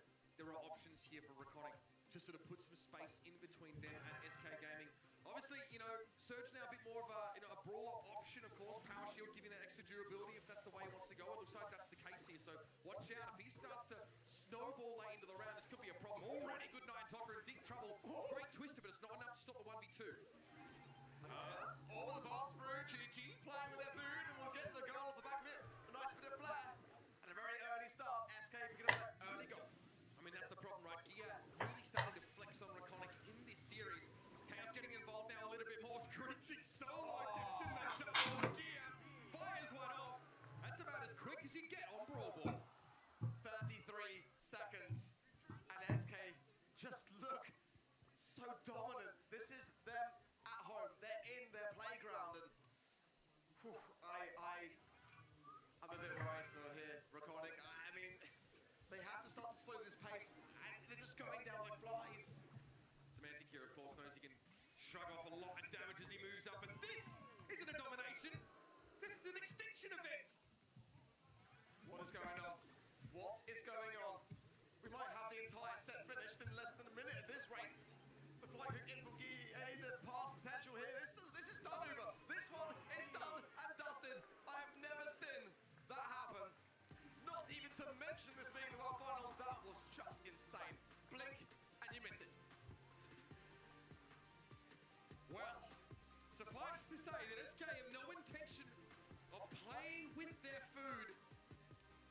Going up 2-0, one of our fastest matches of the tournament so far. You even mentioned it, Ark. This is a team that likes to play slow on Brawl Ball, but this time that Poco comp, that Carl, they have absolutely everything, right? I mean, you have so much healing for the Carl. He can play as aggressive as he likes, and Semantic just collapses that right-hand side every single time. That was absolutely disgusting. I mean, the replays are basically going to be watching the entire thing back once again. I mean, I think that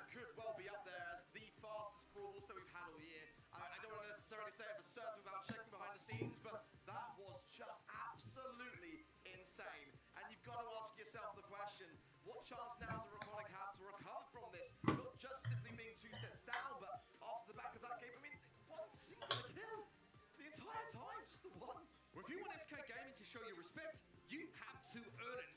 Not nearly enough time for Raconic to build up that Gale super. Not nearly enough time for them to get them, you know, a good position for Honey Molasses. The B gets completely cancelled. She doesn't have enough space to go to work, not even enough time to make more than 1 or 2 shots at the start of that round.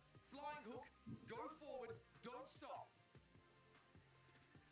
Well, I mean, at this stage, you know, SK are known for reverse sweeps themselves, and when they're getting the sweep, they don't tend to ever falter, they just tend to follow through, and this could very well be the last map of the day at this rate. I mean, it's Heist, of course, a map that SK love to be able to play passive in, but I don't feel like that is their game plan today. They are all about the aggression, they're going back to their roots.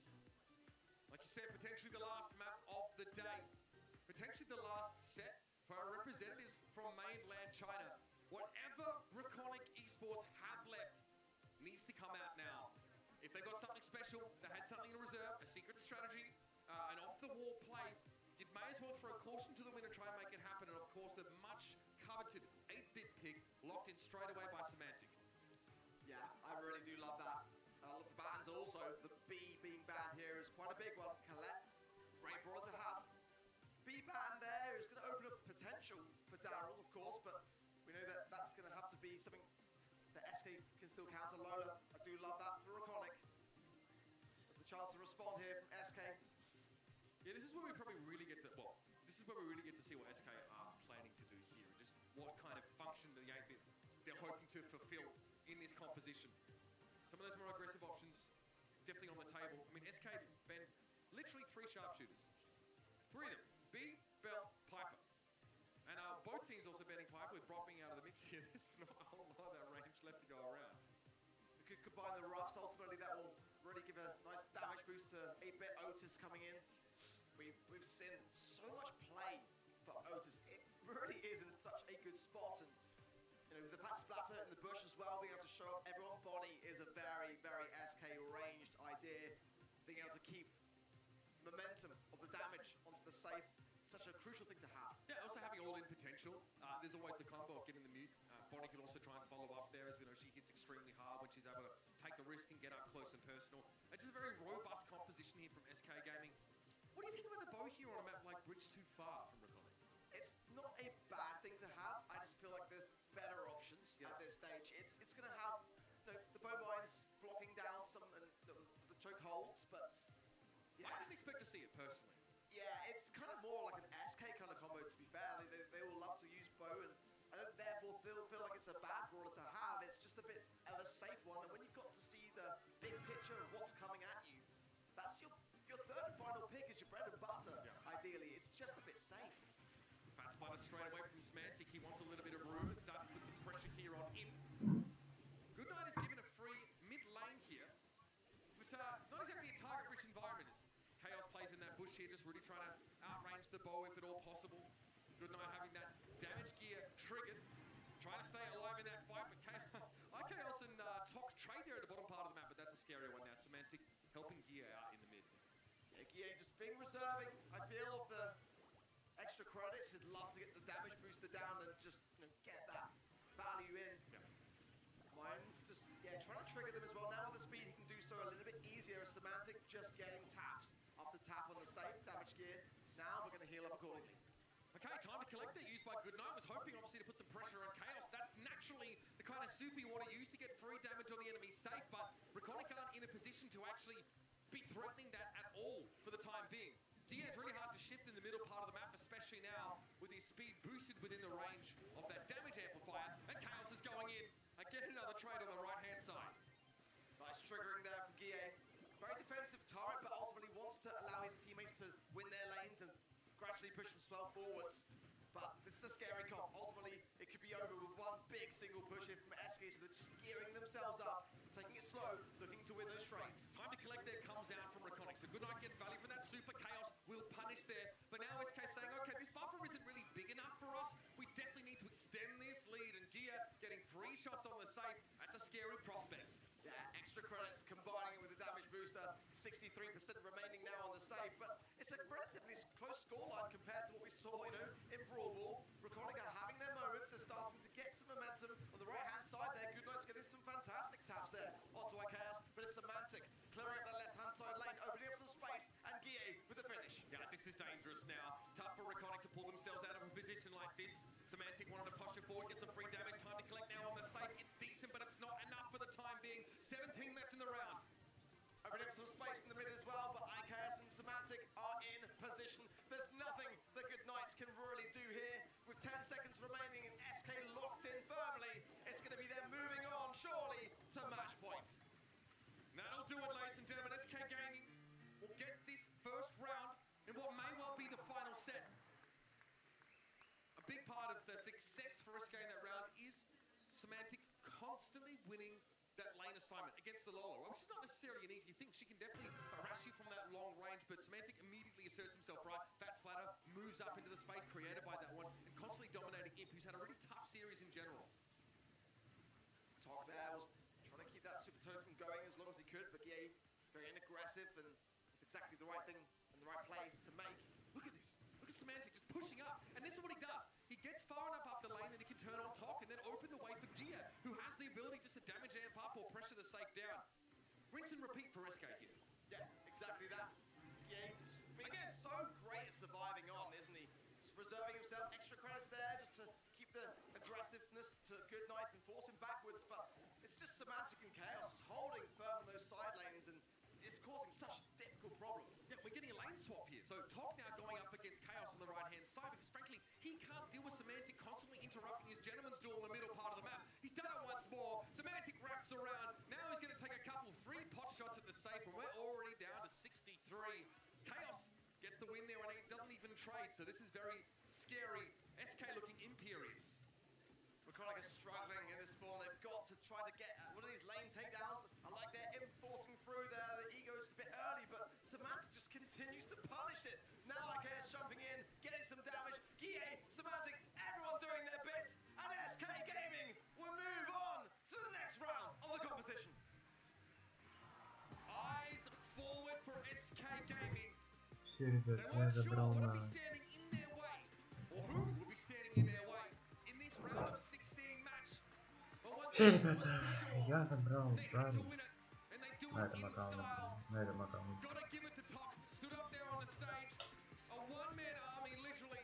Teammates, of course, playing a Сейчас role. будем забирать. The amount of pressure he Вот must на feel этом was аккаунте это incredible. будет Тара. Honestly, really heartwarming to see him out there in the crowd, get behind him. And we, of Всё, course, у меня hope to see косарь, much more видите, from this косарь. iconic team in the future. А на SK телефоне Gaming будет just всего scored themselves 930. a revenge match. Поэтому, Yes, they ребята, have. I'm looking forward to that, but I've Всё, got ребята, to Тарочка. reiterate again what you just said. Тара Like, есть на этом I love to аккаунте. see the way that SK at the end there just really showing how much На they телефоне, value the оказывается, matchup, ну, and как top on обычно. its own is always a tough thing. Some tears in the crowd, by the way, as well, because you gotta fight to win. It's a competition, but it's definitely a tough thing when it's 3 versus 1 on the stage, and feel for top, massively so. But SK there, just, offering a bit of a few words and shoulder as well. Yeah, absolutely some respect here for SK Gaming as the trip for Reconic to get here has been a tough one. Once again representing their region, and their region should be proud. And speaking of regions, that EMEA one, they're looking pretty darn scary. There's a lot of storylines wrapped up in that next game on the lower side of the bracket, right? SK Gaming have a score to settle. It was Tri-Bernay that eliminated them awful early on in last year's World Finals. Look, series where we're going to be frank here, not a ton to say about it. Very, very tough one for Reconic in general. Imp definitely getting pressured. The side lane pressure from whether it's Semantic or Chaos in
unfortunate thing for them, and I'm sure they'll go back and watch it and see that some of their drafts were just a little bit edgy at that early stage. Yeah, no doubt about it. Now, of course, ladies and gentlemen, that has been our round of 16. Tomorrow, the final day of this event, we inscribe one more chapter into the book of Brawl Stars Esports history. 4 quarterfinals, 2 semifinals, and our grand final, which is the best of 7, starting off at 2 p.m. CET. We hope to see you there. It's going to be the biggest day of the year. You'd be crazy to miss it. But for now, from myself, Uber, and Ark, good night, and we'll see you tomorrow.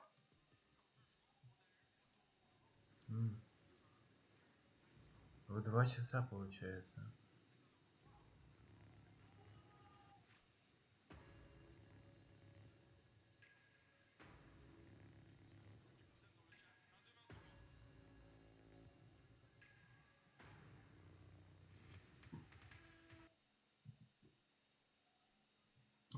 Да, ребята, вот такие